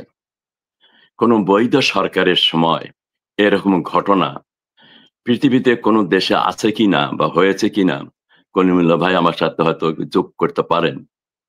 তো তেমনটি অবস্থার ভেতর দিয়ে আজকে আমার 17-18 কোটি মানুষ সেই দেশটিতে বসবাস করছে। প্রথমে আমি আমার শ্রদ্ধা জানাতে চাই জাতির জনক বঙ্গবন্ধু শেখ মুজিবুর রহমান এবং সাথে 30 লক্ষ শহীদ, 2 লক্ষ মা বোনের সম্মান বিনিময়ে যে দেশটি আমরা পেয়েছিলাম 71-এ, তাদের প্রতি শ্রদ্ধা জ্ঞাপন করছি। এবং এটুকু বলতে চাচ্ছি যে আমরা অকৃতজ্ঞ, আমরা পারিনি তোমাদের রক্তের রঞ্জিত সে বাংলাদেশকে তোমাদের বাংলাদেশ হিসাবে রাখতে। এ বলে আমি শুরু করতে চাই, আপনি যেটা বললেন যে আওয়ামী লীগ নতুন করে প্রোগ্রাম, আওয়ামী লীগকে নিষিদ্ধ করার ক্ষমতায় বর্তমান জঙ্গি সরকারের নেই, বর্তমান ফ্যাসিস্ট সরকারের, ফ্যাসিস্ট ইউনিসের নেই। তারা অধ্যাদেশ দিয়ে যে সমস্ত ঘটনা ঘটিয়েছে এর কোনো বৈধতা নাই, এবং আওয়ামী লীগ কোনো সময় এটাকে 1 পয়সারও মূল্য দেয়নি। তবে হয়তো বলবেন আমরা 11 মাস 12 মাস কিছু করি নাই কেন? অবশ্যই করছি। We are in the field very much. আমাদের অবস্থান থেকে, যার যার অবস্থান থেকে আমাদের কাজ আমরা করে যাচ্ছি। আমরা ঠিক মতোই নিয়মতান্ত্রিক উপায়ে এই ফ্যাসিস্ট সরকার, এই জঙ্গি সরকারকে আমরা বাংলাদেশ থেকে বিতাড়িত করবই। তারা এখন বলছে দুষ্কৃতিকারী, কমন ওয়ার্ড 71-এ শুনেছি সে এহিয়া খানেন, আমরা হলো দুষ্কৃতিকারী। আর মুক্তিযুদ্ধে যারা অংশগ্রহণ করেছি আমরা দুষ্কৃতিকারী, একই শব্দ ব্যবহার করা হচ্ছে। এটা হলো old one in a new bottle, যে কথাটা বলা হয়, একই জিনিস। তো সেক্ষেত্রে আমরা এতটুকু ভীতু নই। আওয়ামী লীগের নেতাকর্মী, ছাত্রলীগ, যুবলীগ, স্বেচ্ছাসেবক, আমরা কিচ্ছু ভীতু নেই। হ্যাঁ, ঘটনাটি যেটা ঘটছে সেজন্য আমরা দুঃখিত। যেমনটি 71 অনেক সাধারণ মানুষ জীবন দিয়েছে, অনেক সাধারণ মানুষ, তারা এটল আন্দোলনে না, তারা দেশপ্রেমিক। কিন্তু আমরা যারা তখন আওয়ামী লীগ করেছি, ছাত্রলীগ করি, তারা তা করেনি, তারপরও কিন্তু তাদের জীবন দিতে হয়েছে। বর্তমানে সেই অবস্থাটি বেশিরভাগ করছে। গোপালগঞ্জে আপনি 16 তারিখে দেখেন যে ঘটনাটি ঘটেছে, নির্মম ভাবে, পৈশাচিক ভাবে, আমি তো কোনো শব্দ খুঁজে পাচ্ছি না কিভাবে এর আমি বর্ণনা দেব। একটা স্বাধীন, আমাদের দেশটা কিন্তু কোনো একটা চুক্তির মাধ্যমে হয়নি, রক্তের বিনিময়ে যে দেশটা স্বাধীন হলো, সে দেশের মানুষ এইভাবে নিহত হবে, এভাবে তারা মৃত্যুবরণ করবে, এটা কি কেউ কোনোদিন আশা করেছিলাম আমরা? হ্যাঁ, এই কারণে আশা করেছি যে আজকে যে ফ্যাসিস্ট, যে অবৈধ রাষ্ট্রপ্রধান বলে দাবি করছে, রাষ্ট্র পরিচালনা করছে, সেই জন্য এটা সম্ভব হচ্ছে। আর কলিমুল্লাহ ভাই, আওয়ামী লীগের নয়, সেটা দায়িত্ব আওয়ামী লীগেরও না, সে দায়িত্ব আওয়ামী লীগ বহন করছে অবশ্যই। এই যে মারা গেছে সেই মিটাকুলাস আপনি আপনার আপনার যেভাবে আপনি কথাগুলো বলেছেন, আমার কথা বলা খুবই কম মেটেরিয়ালস আছে, আপনি খুব কারেক্টলি মানে এলিকুয়েন্টলি এবং উইথ তথ্য আপনি যেভাবে বর্ণনা দিয়েছেন আজকের পরিস্থিতি বাংলাদেশে, এরপরে আমার যোগ দেওয়ার তেমন কিছু নেই। এই দেশটি এখন, আমি আবারও বলি, একটা অবৈধ সরকার, বৈধ সরকার না থাকলে একটা দেশের যে অবস্থা, সে অবস্থার মধ্যে দিয়ে দেশটি যাচ্ছে। অতএব ওখানে একটা বৈধ সরকার, যাকে জোরপূর্বক দেশ থেকে বিতাড়িত করা হয়েছে, সেই বৈধ সরকারের অবস্থান আমরা কিভাবে যেতে পারি? আওয়ামী লীগ এবং তার অঙ্গ সহযোগী ভাতৃপ্রতিম সংগঠন, মুক্তিযুদ্ধের পক্ষে শক্তি, আমাদের পক্ষে যারা রাজনীতি করে জাতীয় পার্টিতে, আমরা সে কাজটি করছি। অনেক সময় দেশের যে পরিস্থিতির জন্য আওয়ামী লীগ কত পার্সেন্ট নিজেকে দায়ী মনে করে, আমাকে কি বলতে পারেন একটু? আওয়ামী লীগ দায়িত্ব থেকে তারা মানে আমি যদি বলি না আমরা কোনো দায়ী না, তা না, অবশ্যই আমাদেরও কিছু,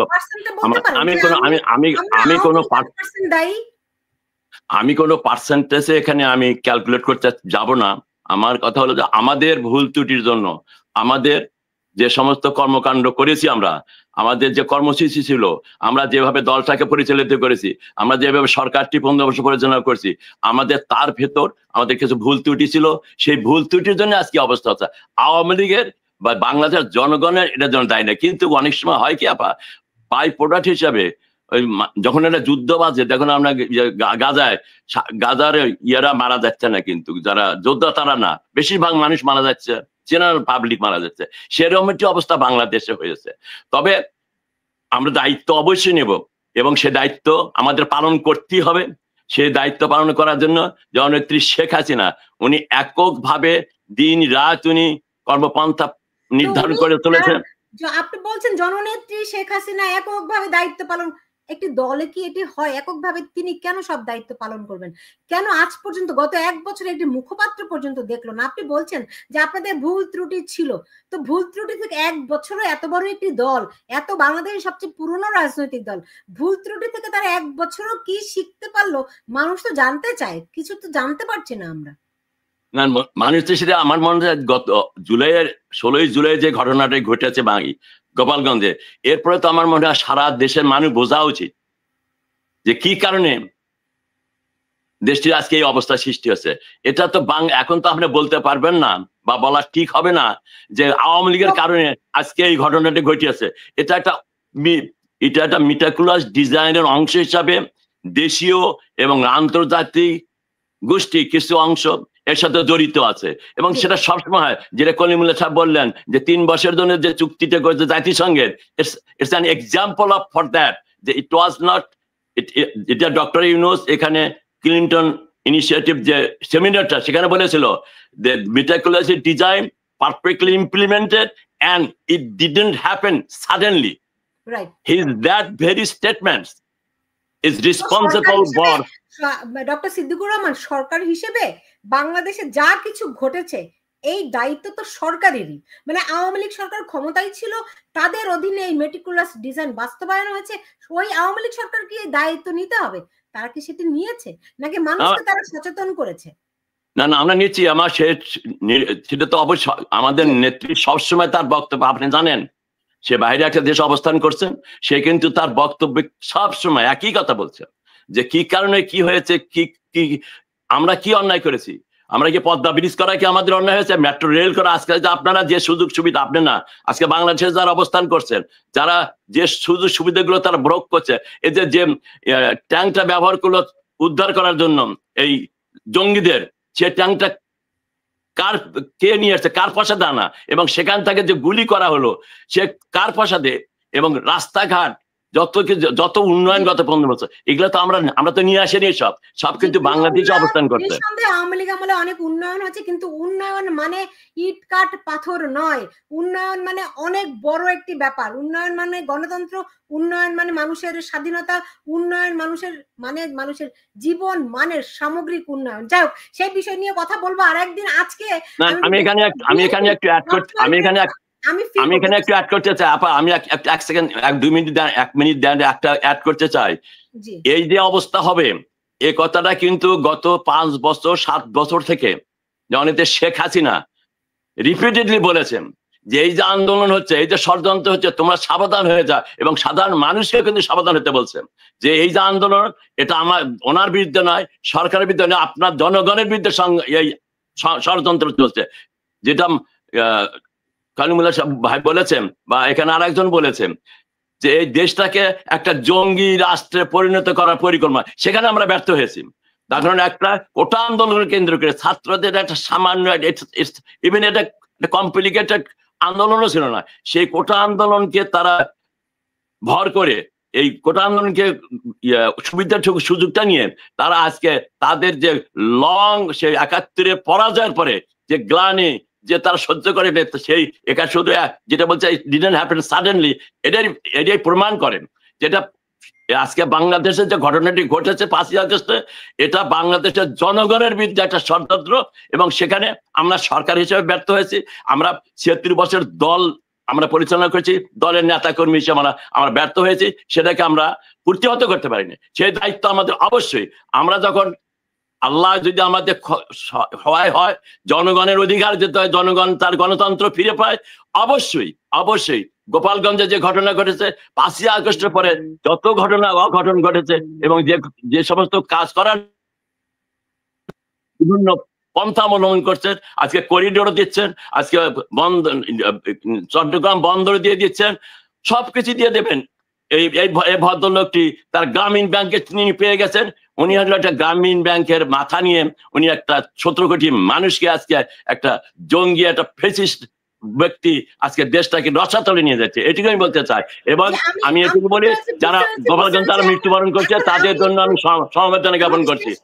আমাকে শেষ করতে হবে। আমি একটু দেখতে চাই বিএনপি কি অবস্থান নিয়েছে। গোপালগঞ্জে এনসিপির নেতৃবৃন্দ যে ধরনের প্রতিরোধের মুখে পড়েছে, এই পরিপ্রেক্ষিতে বিএনপির পক্ষ থেকে কয়েকটি বক্তব্য দেওয়া হয়েছে। প্রফেসর কলিমুল্লাহ, আপনার প্রতি অনুরোধ থাকলো আপনি তাদের বক্তব্যগুলো একটু বিশ্লেষণ করবেন আমার জন্য। প্রফেসর কলিমুল্লাহ, আপনি আমাদের সঙ্গে আছেন তো?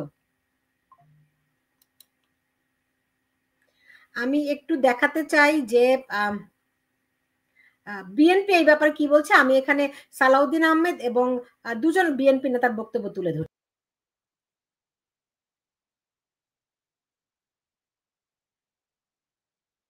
জুলাইয়ের ভিতরে জুলাই সনদ অর্থাৎ জাতীয় সনদ প্রণীত না হয়, সেজন্য দায়ী থাকবে এই সংস্কার কমিশন, ঐক্য কমিশন এবং এই অন্তর্বর্তীকালীন সরকার।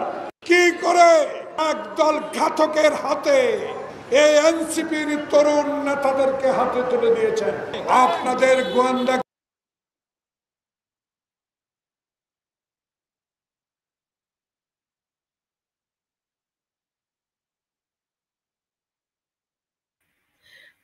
প্রফেসর নাজমুল হাসান কলিমুল্লাহ কি আমাদের সঙ্গে আছেন? না, আমার মনে হয় প্রফেসর কলিমুল্লাহ আমাদের কাছ থেকে বিচ্ছিন্ন হয়ে গেছেন। ডক্টর সিদ্দিকুর রহমান, আপনি কথা শেষ করতে পারেননি। আমি যদি আপনার কাছে জানতে চাচ্ছিলাম যে কি বলে আওয়ামী লীগ তাহলে এই এখন যে 20শে জুলাই যেই হরতাল কর্মসূচি দিয়েছে, এটি তারা কিভাবে করে পালন করবে, কিভাবে করে বাস্তবায়ন করবে? কারণ আমরা দেখেছি যে গত কিছুদিন ধরে আওয়ামী লীগ তো রাস্তায় দাঁড়াতে পারছে না, সেখানে বিএনপিও যে আপনাদের সঙ্গে আছে তা কিন্তু নয়। ফলে কিভাবে কোনো রাজনৈতিক ঐক্য ছাড়া কারো সঙ্গে যৌথভাবে একা কিভাবে করে আপনারা এই কর্মসূচিগুলি পালন করবেন, যদি একটু বলতেন। না, আমরা এই মুহূর্তে যেহেতু আপনি জানেন এই ফ্যাসিস্ট ইউনিট সরকার একটা অত্যাচার দিয়ে আমাদের কর্মকাণ্ড নিষিদ্ধ ঘোষণা করেছেন, সেক্ষেত্রে আমরা তো সাংগঠনিকভাবে কোনো প্রোগ্রাম বা কোনো সিদ্ধান্ত আমরা নিতে পারছি না, কোনো দলের সাথে আমরা বসতে পারছি না। তবে আমরা যেহেতু যুক্তরাষ্ট্রে বসবাস করছি, আমাদের উপরে তার কোনো কর্তৃত্ব নাই। আমি কিন্তু এখানে সেই জুলাই আগস্টে যখন শুনলাম,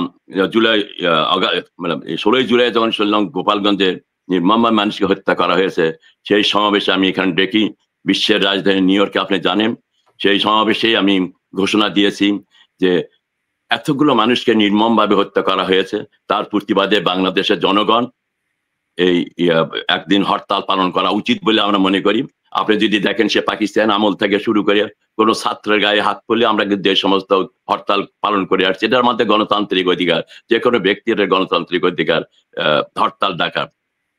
এখন পালন কিভাবে করবে সে ব্যাপারে আপনাকে বলতে চাই যে গোপালগঞ্জে যেভাবে একটা যুদ্ধান্তরী অবস্থা সৃষ্টি করেছে, যেখানে নৌবাহিনী, সেনাবাহিনী, বিমান বাহিনী সব নিয়োগ করা হয়েছে। সেক্ষেত্রে সারা বাংলাদেশে হরতাল পালনের কি হয়? তবে আমার বিশ্বাস জনগণ তাদের মনে, তাদের মননে, তাদের অন্তর দিয়ে আজকে আমাদের এই আওয়ামী লীগ তথা অঙ্গ সংগঠনের ডাকে যে আমরা কেন রবিবারে সকাল সন্ধ্যা যে হরতাল ডেকেছি, কেন সারা দেবে মানুষ? আপনি আমাকে বলুন, ধরেন গত 16 বছর আওয়ামী লীগ ক্ষমতা ছিল, আমার প্রশ্নটি করতে দেন।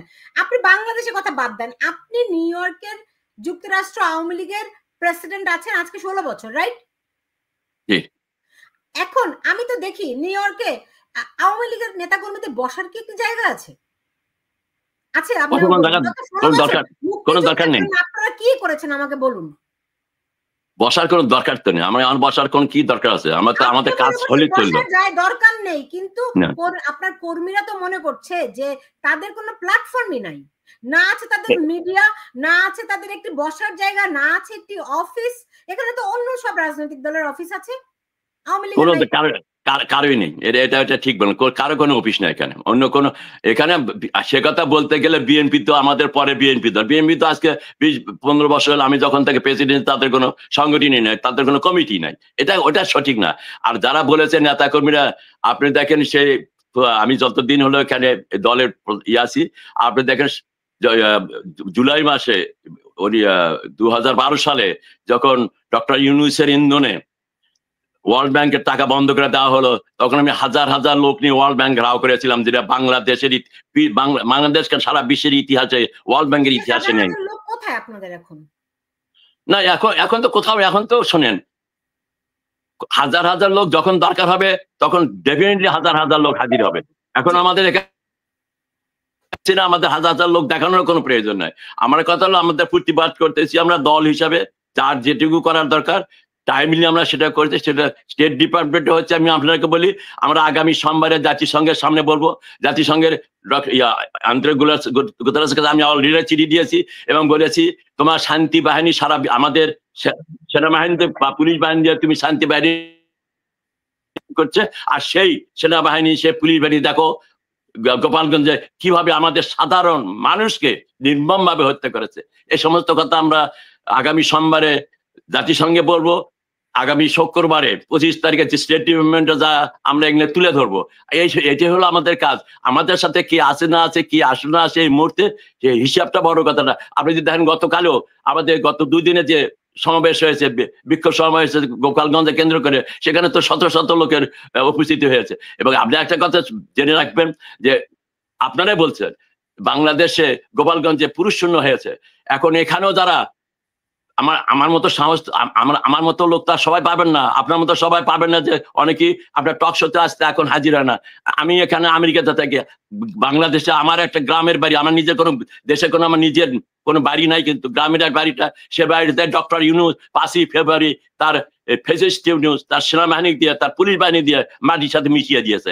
সেই দেশে এখন আপনি যে বলছেন আমাদের মানুষ কোথায়, দেখবেন এই যে আমরা হরতালের ডাক দিয়েছি, এটা হয়তো আমরা চোখে কেউ দেখবেন না, কিন্তু বাংলাদেশ 17 কোটি মানুষ আমাদের এই হরতালকে সমর্থন করবে বলে আমি বিশ্বাস করি এবং করবে। তার কারণ আমরা বাংলাদেশের জনগণের মঙ্গলের জন্য আমরা কাজ করি। এটাই হলো আমার এবং আওয়ামী লীগের শক্তি, বাংলাদেশের জনগণের শক্তি, বাংলাদেশ জনগণের মনের শক্তি, যে শক্তি নিয়ে বঙ্গবন্ধু শেখ মুজিব স্বাধীনতা ডাক দিয়েছিলাম এবং দেশকে স্বাধীন করেছিলাম, আমরাও ইনশাআল্লাহ, এটা সময়ের ব্যাপার, যে আমরা অবশ্যই এই বাংলাদেশে আবার শান্তি প্রতিষ্ঠিত হবে, গণতন্ত্র প্রতিষ্ঠিত হবে। এই ফ্যাসিস্ট ইউনূসকে আমরা অবশ্যই বাংলাদেশের মাটির থেকে আমরা তার উপযুক্ত ব্যবস্থা করব। যে ব্যক্তিটা আজকে মানুষ মারা গেলে পরে ময়নাতদন্ত করতে দিচ্ছে না, যে ব্যক্তিটা খোঁজ দিচ্ছে, আপনি দেখবেন এই ব্যক্তির জীবনেও এরকম ঘটনা ঘটবে।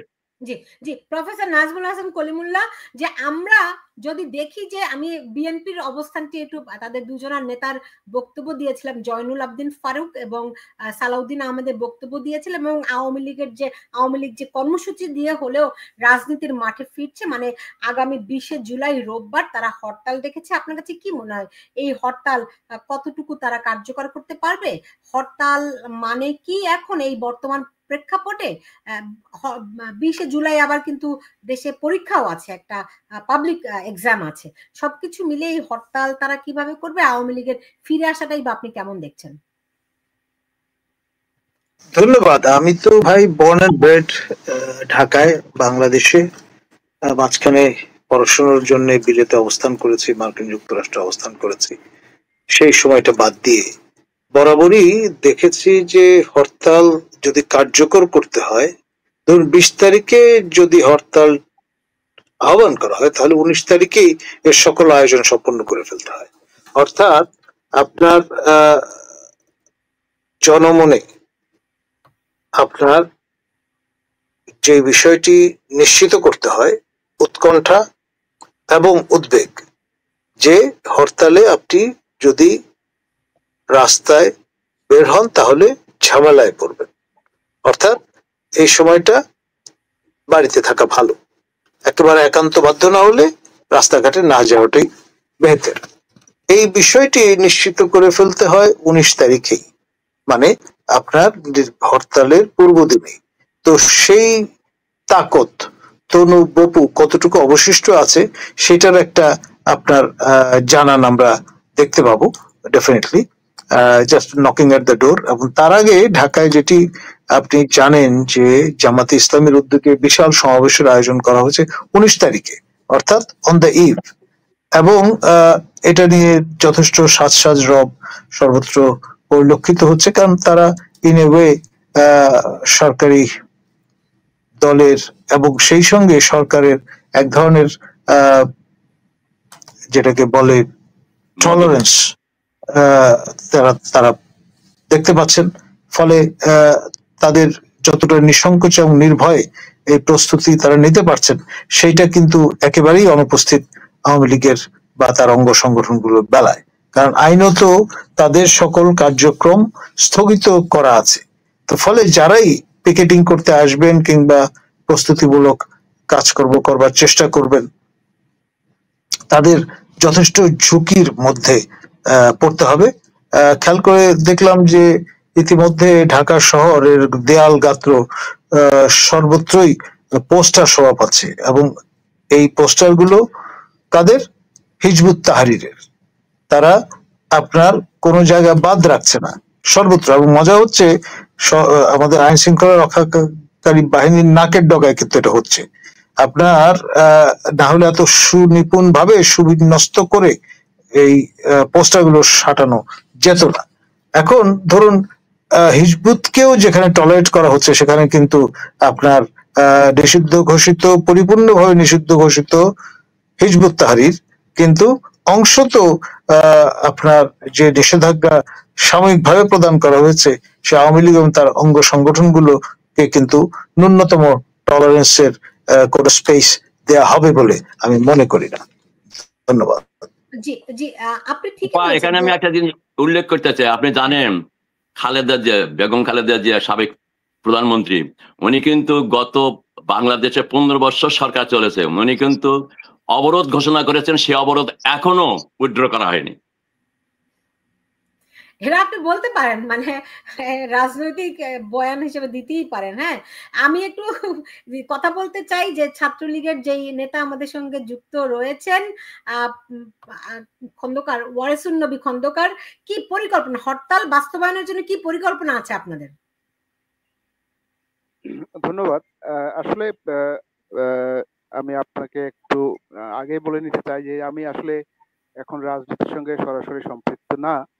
তো তারপরেও যেটি হচ্ছে যে এখন দেশের প্রয়োজনে যেটি করা হোক, দেশের প্রয়োজনে শুধু আপনি ছাত্রলীগ বলেন বা আওয়ামী লীগ বলেন, ভেরি ইন্টারেস্টিংলি একমাত্র বোধহয় ডক্টর সিদ্দিকুর রহমানই সরাসরি রাজনীতির সঙ্গে সংশ্লিষ্ট, এরকম যারা অল্প কয়েকজন সরাসরি রাজনীতির সঙ্গে সংশ্লিষ্ট কথা বলে, রাজনীতির সঙ্গে সংশ্লিষ্ট বেশিরভাগই কথা বলতে পারে না বা বলে না। ডক্টর সিদ্দিকুর যেটা বলছিলেন যে সবাই ভাবে যারা বিদেশে আছে তাদের নাকি দেশে অনেক মানে আত্মীয় স্বজন আছে, সেই ভয়ে কথা বলতে পারেন না। তো সিদ্দিক ভাই ক্লিয়ার করেছেন যে কারো আত্মীয় স্বজন আছে, কিন্তু ভয়কে জয় করে তিনি কথা বলছেন। এটা তো একটা ভয় আছে, এটা আপনারা তো জানেনই। আমার আসলে কথাটা হচ্ছে যে এখন যে রাজনৈতিক কার্যক্রম যেটা ঘোষণা করা হলো, এটা কিন্তু আসলে আমার মনে হয় যে একটা দলীয় দৃষ্টিভঙ্গি থেকে দেখলে মনে হয় একটু আমার মনে হয় একটু ভুল হবে। কারণ বাংলাদেশের যে পরিস্থিতি বর্তমানে, এটি কিন্তু সবাই, কলিমুল্লাহ স্যার বলেন, সিদ্দিকুর রহমান স্যার যারাই বলেন, এবং এখানে যারা বাংলাদেশে যারা বুদ্ধিজীবী আছেন, প্রবীণ রাজনীতিবিদ আছেন, এবং যারা রাষ্ট্রবিজ্ঞানী বলবো যারা আছেন, তারা কিন্তু সবাই বা আমরা সবাই কম বেশি বুঝতেছি যে বাংলাদেশে আসলে হচ্ছেটা কি। বাংলাদেশ কিন্তু আমরা যে আশায়, সাধারণ মানুষ যে আশায়, বা ছাত্ররা বা যারা আন্দোলনকারী, তারা আন্দোলন করে বা সরকার হটিয়ে বা যেটা জঙ্গি হামলা চালিয়ে যে স্বপ্ন দেখাচ্ছে, এটি কিন্তু আসলে উপরে সারফেস লেভেলের, কিন্তু ভিতরের ঘটনাটা এটি কিন্তু আসলে আমরা সবাই কম বেশি বুঝতে পারতেছি এটি কি হচ্ছে বাংলাদেশে এবং ভবিষ্যতে কি হতে যাচ্ছে। এটি একটা ভয়ঙ্কর বিষয়। আপনি যেটাই ভাবুন না কেন, আপনি আপনাকে ধরে নিতে হবে বাংলাদেশ ইরাক, সিরিয়া, লিবিয়া বা এই ধরনের একটি দেশের দিকে যাচ্ছে। তার সমস্ত উপকরণ আমরা দেখতে পাচ্ছি। এখন যেটা হচ্ছে, আপনি বুঝতে পারছি প্রফেসর নাজমুল হাসান কলিমুল্লাহ, আমি আপনাকে দেখাতে চাই, আমি নিশ্চিত যে আপনি এরই মধ্যে দেখে ফেলেছেন, তবু আমি আরেকবার দেখাতে চাই যে এই স্লোগান বাংলাদেশে যে উঠছে এর অন্তর্নিহিত বিষয়টি কি আছে।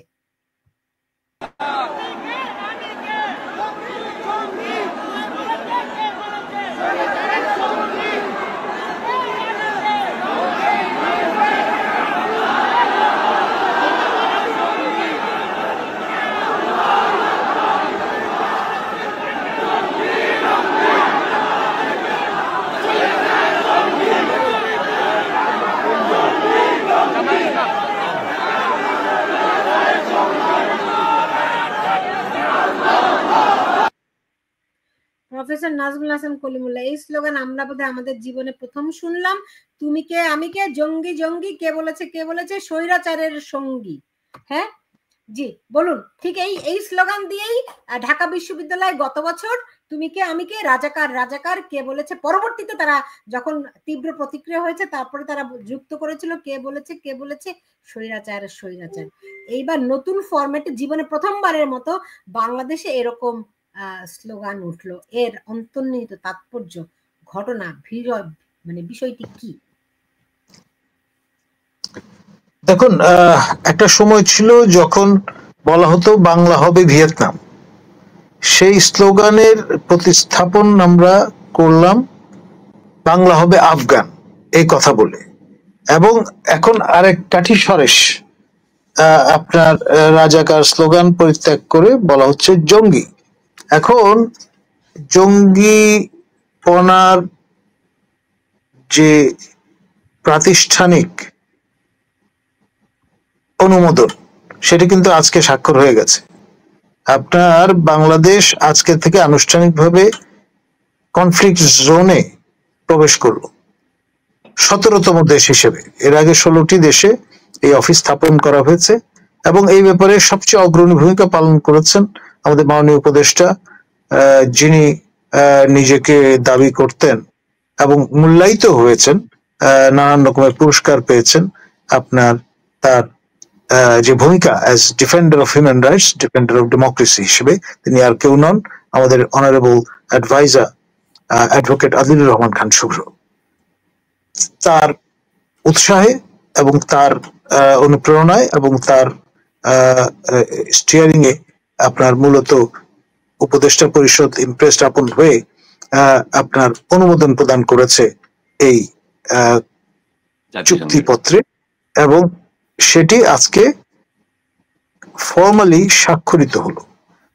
এখন আপনার যেই লক্ষ্যে সারা জীবন কাজ করেছেন এই হিউম্যান রাইটস ডিফেন্ডার এবং হিউম্যান রাইটস ডিফেন্ডারের পাশাপাশি ডিফেন্ডার অফ ডেমোক্রেসি, তাদের জীবন সার্থক বলতে হবে।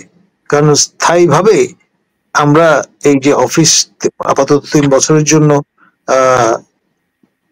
স্বাগত জানালাম এবং উইথ ফুল ইমিউনিটি, এখানে যারা কাজ করতে আসবেন তাদের বিরুদ্ধে মামলা মোকদ্দমা করা যাবে না, তাদের স্বদেশে ফিরে গেলেও পশ্চাৎ করা যাবে না। সুতরাং এই যে আপনার সোল এজেন্সি দিয়ে দিলেন, তার ফলে ব্যাপারটা কি দাঁড়াবে, আপনার সারা দেশ কিন্তু গোপালগঞ্জের উপর দেখতে হবে, এটা অবধারিত, এতে কোনো সন্দেহ নেই। এবং আজকে এখন জলে স্থলে অন্তরিক্ষে আপনি হেলিকপ্টার দেখেছেন, আপনি কোস্টগার্ড দেখেছেন, আপনি স্থল বাহিনী দেখেছেন, পুলিশ বাহিনী দেখেছেন, কেউ কিন্তু আপনার এখানে অনুপস্থিত নেই। সকল স্টেক হোল্ডাররা আছেন এবং পুরো জনপদ কিন্তু আপনার এর প্রতিক্রিয়ায় পুরুষ শূন্য হয়ে গেছে। বেশি সময় লাগবে না যখন নারী শূন্য হয়ে যাবে। সেই রকমের পোড়ামাটি নীতি যদি অবলম্বন করা হয় তাহলে আপনার গোপালগঞ্জের নাম পরিবর্তন হয়ে যাবে। আপনার খেয়াল আছে আপনার পাকিস্তান আমলে এই নেত্রকোনা বা ওইসব অঞ্চল নেসারাবাদে রূপান্তরিত হয়েছিল আপনার। সুতরাং গোপালগঞ্জ যেহেতু আপনার দ্বিতীয় বৃহত্তম সম্প্রদায়ের ঠাকুরের নামে নাম, সেই কারণে এখানেও কিন্তু এক ধরনের পরিবর্তন ম্যান্ডেটরি হয়ে গেছে। কেউ হয়তো দেখবেন হঠাৎ করে ফতোয়া দিয়ে বসেছে। আর এই যে নির্লজ্জভাবে যেখানে জঙ্গিপনা আপনার জারি করবার জন্য এক ধরনের ট্রল করা হচ্ছে ইন এ ওয়ে, তার মধ্য দিয়ে আপনার এই সমস্ত যে বিশেষণগুলো সেগুলো এক ধরনের কারেন্সি পাচ্ছে, এক ধরনের বৈধতা পাচ্ছে, এক ধরনের অনুমোদন পাচ্ছে। এবং এই যে জঙ্গি চ্যান্টিংটা সেটা আপনার এই অফিস স্থাপনের উপযোগিতা সপ্রমাণ করল। ধন্যবাদ। তো আমি বুঝতে পারছি না যে আমাদের সেনাবাহিনী আসলে কি করছে। তা আমাদের যদি এখানে আপনি যে বলছেন যে জাতিসংঘ একটা কনফ্লিক্ট জোন যদি হয়ে যায় সেক্ষেত্রে তো এটা ইতিমধ্যে হয়ে গেছে, মানে আনুষ্ঠানিকভাবে। এই কারণে যে এর আগে 16টি দেশে এই অফিস স্থাপন করা হয়েছে, প্রত্যেকটা কিন্তু কনফ্লিক্ট জোনে রূপান্তরিত হয়েছে এবং আজকে থেকে আমরা আনুষ্ঠানিকভাবে এই নামাবলী গায়ে জড়ালাম 17তম দেশ হিসেবে। তো এখন আমাদের সেনাবাহিনী কি করছে? তাদের কি দরকার আছে এই দেশে কোনো? ভাই, আমাদের সশস্ত্র বাহিনী আপনার কাজ করে। আমাদের মাননীয় প্রধান উপদেষ্টা যিনি প্রতিরক্ষা মন্ত্রীও বটেন, তার নির্দেশনায় খেয়াল করেন তিনি। ডক্টর কলিমুল্লাহ, আপনি আমাকে বলুন, এই সেনাবাহিনী তো সেই সেনাবাহিনী যারা বলেছিল 5ই আগস্ট আমরা জনগণের উপর গুলি করব না। ফাইন, আমরা খুব এখন তখন জানা এই কথা তারা যখন বলেছিলেন তখন সরকার প্রধান কে ছিলেন আপনাকে বুঝতে হবে। কতটাই না ভালোবাসে। আর এই গোপালগঞ্জের মানুষ কি বাংলাদেশের জনগণ নয়? তাদেরকে নির্বিচারে এভাবে গুলি করছে কেন? তারা কোথা থেকে তাহলে এখন এই উৎসাহ পেয়েছে?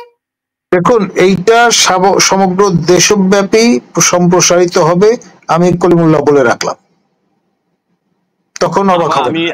আমি একটু যোগ করি, কলিমুল্লাহ ভাই যেটা বলতেছিলেন সেনাবাহিনী ওই কমেন্টটা যে করে, তখন বাংলাদেশের প্রধানমন্ত্রী কে ছিলেন? শেখ হাসিনা। তখন সে বলেছেন।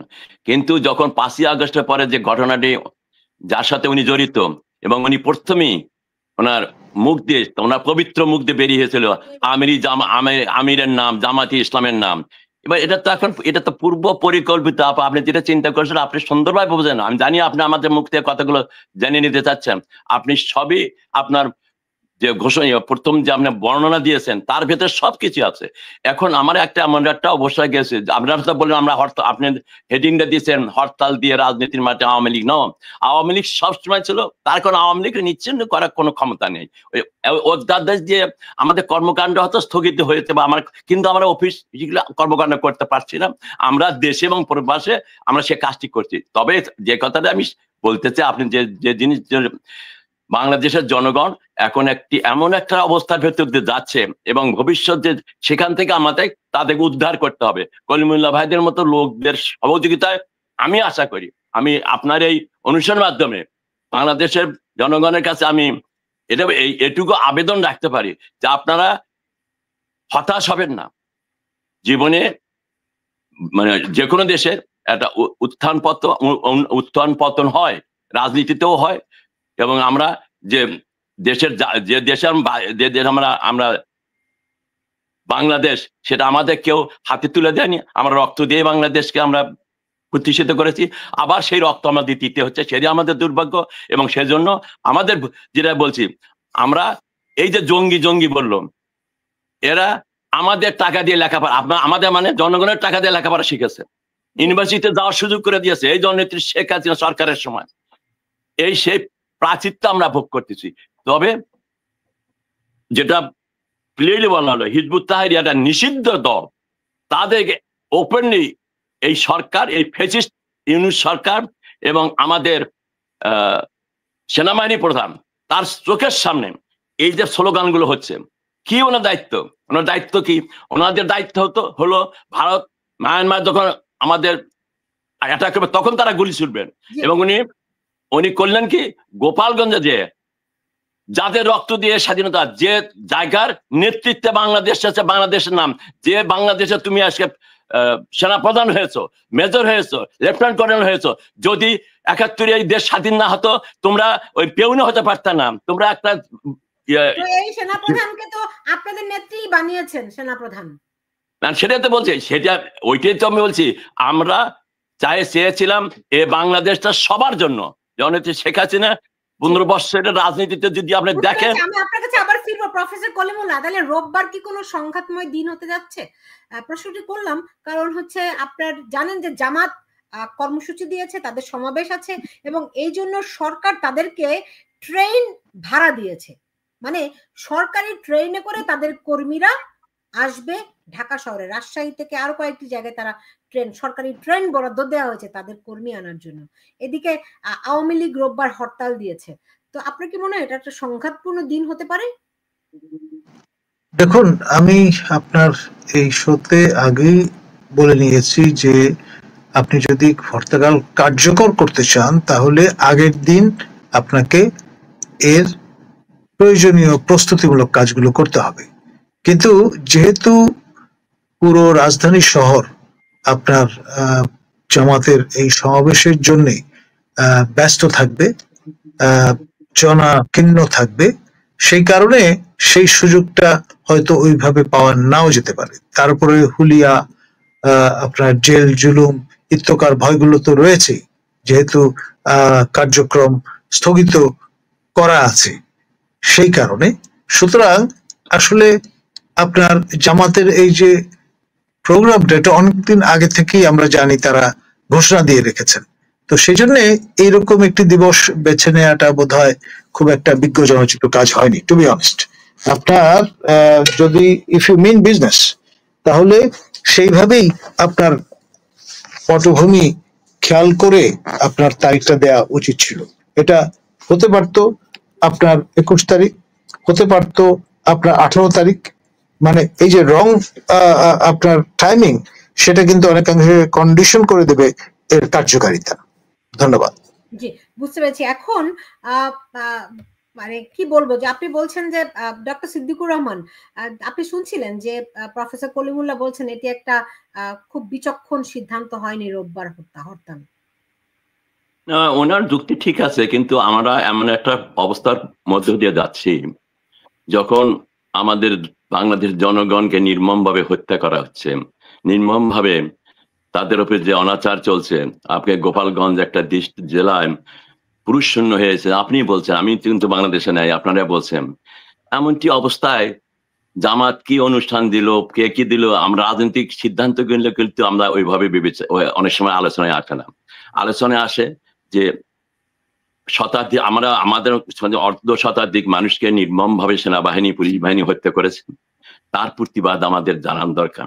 হরতালটা হলো একটা শান্তিপূর্ণ হরতালের সময় কোনো সময়ই হরতালে আমরা কারোর সাথে কাউকে আমরা আঘাত করব বা কোনো কিছু, হরতালের যে এটা একটা মেসেজ যে তোমরা সরকার থাকাকালীন এই ফ্যাসিস্ট সরকার তোমার মানুষ হত্যা করেছো, তার প্রতিবাদে আমরা আওয়ামী লীগ, আমি actually Bangladesh Awami League central committee কিন্তু ঘটনা এটা ডাক দেয়নি, ডাক দিয়েছে ছাত্রলীগ, যুবলীগ, স্বেচ্ছাসেবক।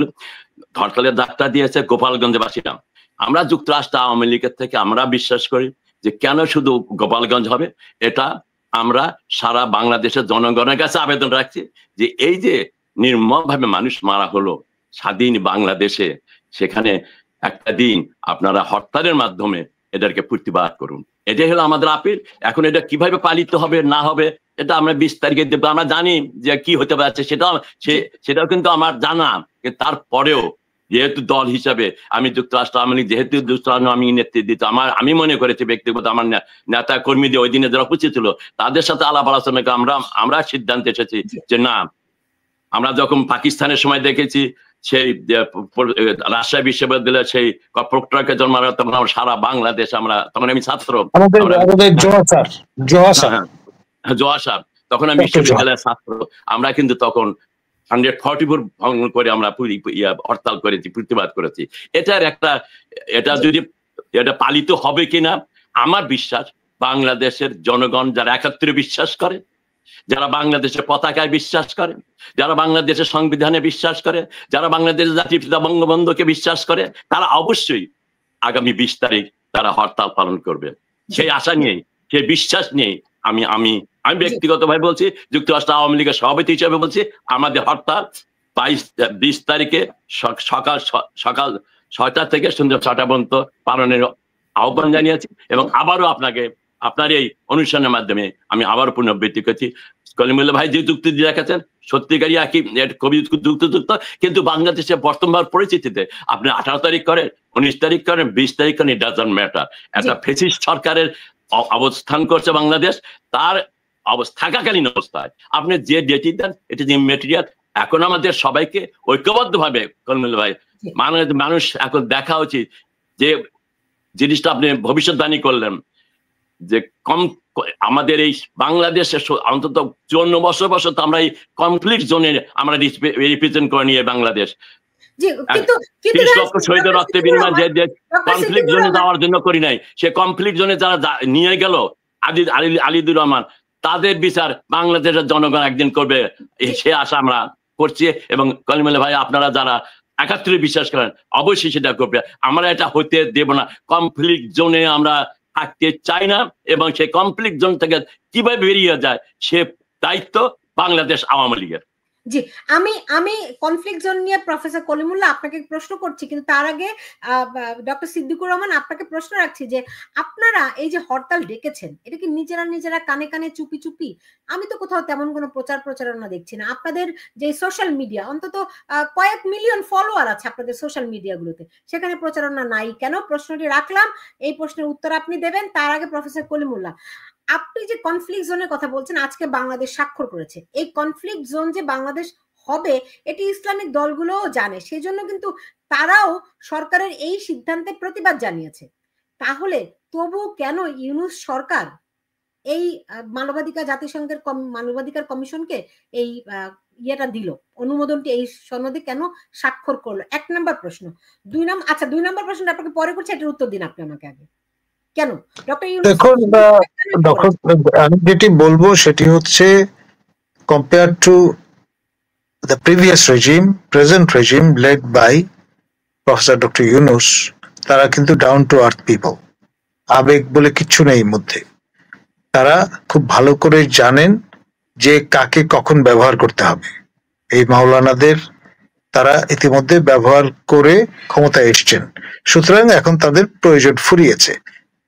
এবং নতুনতর যেই বাস্তবতায় তারা অবগাহন করতে চলেছেন, সেখানে মাওলানাদের নতুন ভূমিকায় তারা দেখতে চান। তো ফলে এই ধরনের এই যে জঙ্গিপনার আপনার যে জাগরণ আমরা লক্ষ্য করলাম পাবলিক স্ফেয়ারে, প্রকাশ্য দিবালোকে, সেটি ফ্যাসিলিটেশন তারা করে দিয়েছেন। আর যেহেতু সরকারে তারা আছেন, স্বরাষ্ট্র মন্ত্রণালয়ের যেই সংশ্লিষ্ট কমিটি, সেখানে কিন্তু সবচেয়ে প্রভাবশালী সদস্য হচ্ছেন অ্যাডভোকেট আদিলুর রহমান খান, এবং তাকে আমাদের মাননীয় স্বরাষ্ট্র উপদেষ্টা আদিল ভাই বলে সম্বোধন করে, সেটাও আমরা কিন্তু মিডিয়াতে দেখেছি। এখন আপনার বয়সের তারতম্য আছে, তৎসত্ত্বেও এই যে আপনার প্রভাবক ভূমিকা, সেইটি কিন্তু নির্ণয় করে দেবে কোন দিকে আপনার ধাবিত হবে দেশ। ধন্যবাদ। জি, বুঝতে পেরেছি। ডক্টর সিদ্দিকুর রহমান, আপনার কাছে শেষ প্রশ্ন ছিল যে আওয়ামী লীগের প্রচারণা নাকি যে যেমন খুশি তেমন কর্মসূচি দিচ্ছে, বাস্তবায়ন হলে হবে। বিভিন্ন সময় আমরা এরকম গত 1 বছর ধরে বিচ্ছিন্নভাবে টুকরো টুকরো জিনিস আমরা দেখেছি। এইবার কি কোনো সমন্বিত কিনা, এবং এটা প্রচারণা কেন নাই? আপনি হয়তো দেখছেন না, প্রচার প্রচারণা অবশ্যই আছে। আপনি জানেন বাংলাদেশেও যেরকম আমাদের কোনো খবর প্রচার করা হয় না, এবং ইদানিং কালে আমি নিউ ইয়র্কে দেখি না। না না, আমি সেটা বলছি, আমি বলছি এখানেও নিউ ইয়র্কে যে আপনাদের প্রচার মিডিয়া, তারা তো আমাকে দেখলে আমি যে রাস্তাতে যাই অন্য রাস্তাতে হাঁটা শুরু করেন, তো এটা আমি তাদের দোষ দেয় না। তাহলে আমার সাথে কথা বললে তাদের ব্যবসা বাণিজ্য ক্ষতি হবে, দেশে তাদের আত্মীয় স্বজনের বাধাগ্রস্ত হবে। তবে আপনি হয়তো দেখেননি, আপনি জানেন না আপা, আমাদের এখানে যে আপনাদের টিভি কয়েকটা যা আছে নানান, আমি তো দেখছি লাখো লাখো ভিউ করেছে আমাদের এই যুক্তরাষ্ট্র আওয়ামী লীগ যে আমি ঘোষণা দিয়েছি পরশু, এটা কিন্তু আমি পরশু দিন 16 জুলাই কিন্তু ঘোষণা দিয়েছি হরতালের। এটা কিন্তু লাখো লাখো মানুষ, আমার কাছে যে আছে লাখো লাখো মানুষ এটাকে ভিউ করেছে। আপনি মনে করেন না যে সোশ্যাল মিডিয়াতে নাই, সোশ্যাল মিডিয়াতে প্রচার হচ্ছে। তবে আপনি যেটা বলেন সন্তুষ্ট থাকলেই সন্তুষ্ট, আমার তো কিছু না না, আমি সন্তুষ্ট না, না না, আপনাকে আমি বলি আপনি সন্তুষ্ট খুশি খুশি থাকেন। না না, খুশি না, না আমাদের খুশি থাকার কিছু না। যেখানে আমার নিরীহ মানুষ মারা যাচ্ছে, আমাদের খুশি থাকার কিছু না। আমরা খুব অশান্তির ভিতর দিয়ে, অনেক কষ্টের ভিতর দিয়ে আমরা মানসিক ভাবে আমরা, আমি আপনার এখানে কথা বলতেছি, আমরা খুশি নেই। আমরা, এটা আমার ব্যক্তিগত কারণে নয়, যে আমি যে রাজনীতি দর্শনে বিশ্বাস করি, সেই দলের নেতৃত্বেই এই দেশটা প্রতিষ্ঠিত। সেখানে যাদের উদ্দেশ্যে আমরা দল করলাম সেই দেশের লোক আজকে যে অনিশ্চিত হতে হচ্ছে, এখানে আমাদের খুশি হওয়ার কোনো কিছু নাই, শান্তিতে থাকার কোনো কারণ নেই। তবে আপনি আমার এখানে যে বলছেন প্রচারের ব্যাপারে, এখানে সমালোচনা, যারা আমরা যারা দল করি, আমি যে সবাইকে খুশি করতে পারি তা না। যেহেতু আমি সভাপতি, অনেকেরই অনেক আবদার থাকে, আমি সব আবদার মানতে পারি না, তারা আমার বিরুদ্ধে বলবে, স্বাভাবিক রাজনীতিতে। যেমন আমার অভিযোগ আছে দেখে আমি একদিন প্রশ্ন করতে চাই, আপনি একদিন সময় দিবেন। আপনি অবশ্যই আপনি অভিযোগ নিয়ে আসেন, আমি উত্তর দেবো। তবে একটি কথাই বলতে চাই, আমার রাজনীতি করা, বাংলাদেশ আওয়ামী লীগ করার, বঙ্গবন্ধুর আদর্শের প্রতি আমার কোনো খাদ নেই। There is nothing. আমি মনে প্রাণে দলটি করি, এবং মনে প্রাণে দলটি করি বিদায়। শেষ করব ডক্টর সিদ্দিকুর রহমান, আজকে শেষ করছে। আরেকদিন আপনার বিরুদ্ধে যত অভিযোগ, এগুলো নিয়ে একদিন আপনি যদি সুযোগ দেন প্রশ্ন করবো, কারণ আপনার অবশ্যই যে কোনো প্রশ্ন আমার কান ঝালাপালা হয়ে যায়। হ্যাঁ সেটা বলছি। আমি একটু ওই বলার আগে বলি, আমি আবারও বলছি, গত 15 বছর অনেকেই বলে হাজার হাজার কোটি টাকা। আমি এটুকু বলি, আমার ঢাকায় কোনো বাড়ি নাই, বগুড়া শহরে কোনো আমার বাড়ি নাই। আমি যে বাড়িটাতে থাকতাম আমার বাপের, সে 100 বছর আগে পুরানো বাড়ি, সেখানে আমি থাকতাম। সে বাড়িটা মাটির সাথে মিশিয়ে দিয়েছে। বাংলাদেশে আমার ব্যাংকে কোনো লাখ লাখ টাকা নাই। আমি আমেরিকায় থাকি, আমেরিকার ব্যাংকে আপনি তো খোঁজ পেতে পারেন, আমার এখানে হাজার হাজার ডলার নেই। আমি সেই রাজনীতি করি, আমি সেই রাজনীতি বিশ্বাস করি। তবে আমার বিরুদ্ধে নানান অভিযোগ করবে, যেহেতু আমি দলটা সুষ্ঠুভাবে চালিয়েছি, এবং যখনই বাংলাদেশের জনগণ প্রয়োজন হয়েছে, সেই জনগণের প্রয়োজনে মঙ্গলে আমি আমার প্রোগ্রাম দিয়েছি। সেই উত্তর দিয়ে দিলে তো হবে না, আজকে আমার সময় শেষ, প্রশ্ন করতে পারলাম না আপনাকে, পরে করব একদিন, সময় দিবেন একদম, শুধুমাত্র আপনাকে নিয়ে অনুষ্ঠানটি করব। অবশ্যই অবশ্যই আছে সবগুলি প্রশ্ন করা হবে, আপনি সেদিন একদিন আমি উত্তর দেবো, আমি সব উত্তর দেবো। আপনি আমাকে আজকে ডেকেছেন পাওয়ার জন্য, এবং প্রফেসর নাজমুল হাসান কলিমুল্লাহ আপনাকেও ধন্যবাদ, এবং আমার সঙ্গে আরো যারা অতিথি ছিলেন আজকে সবাইকে ধন্যবাদ জানাচ্ছি, এবং দর্শক আপনারাও যারা ছিলেন অবশ্যই আপনাদেরকে ধন্যবাদ জানিয়ে আজকে বিদায় নিচ্ছি। সবাই ভালো থাকুন।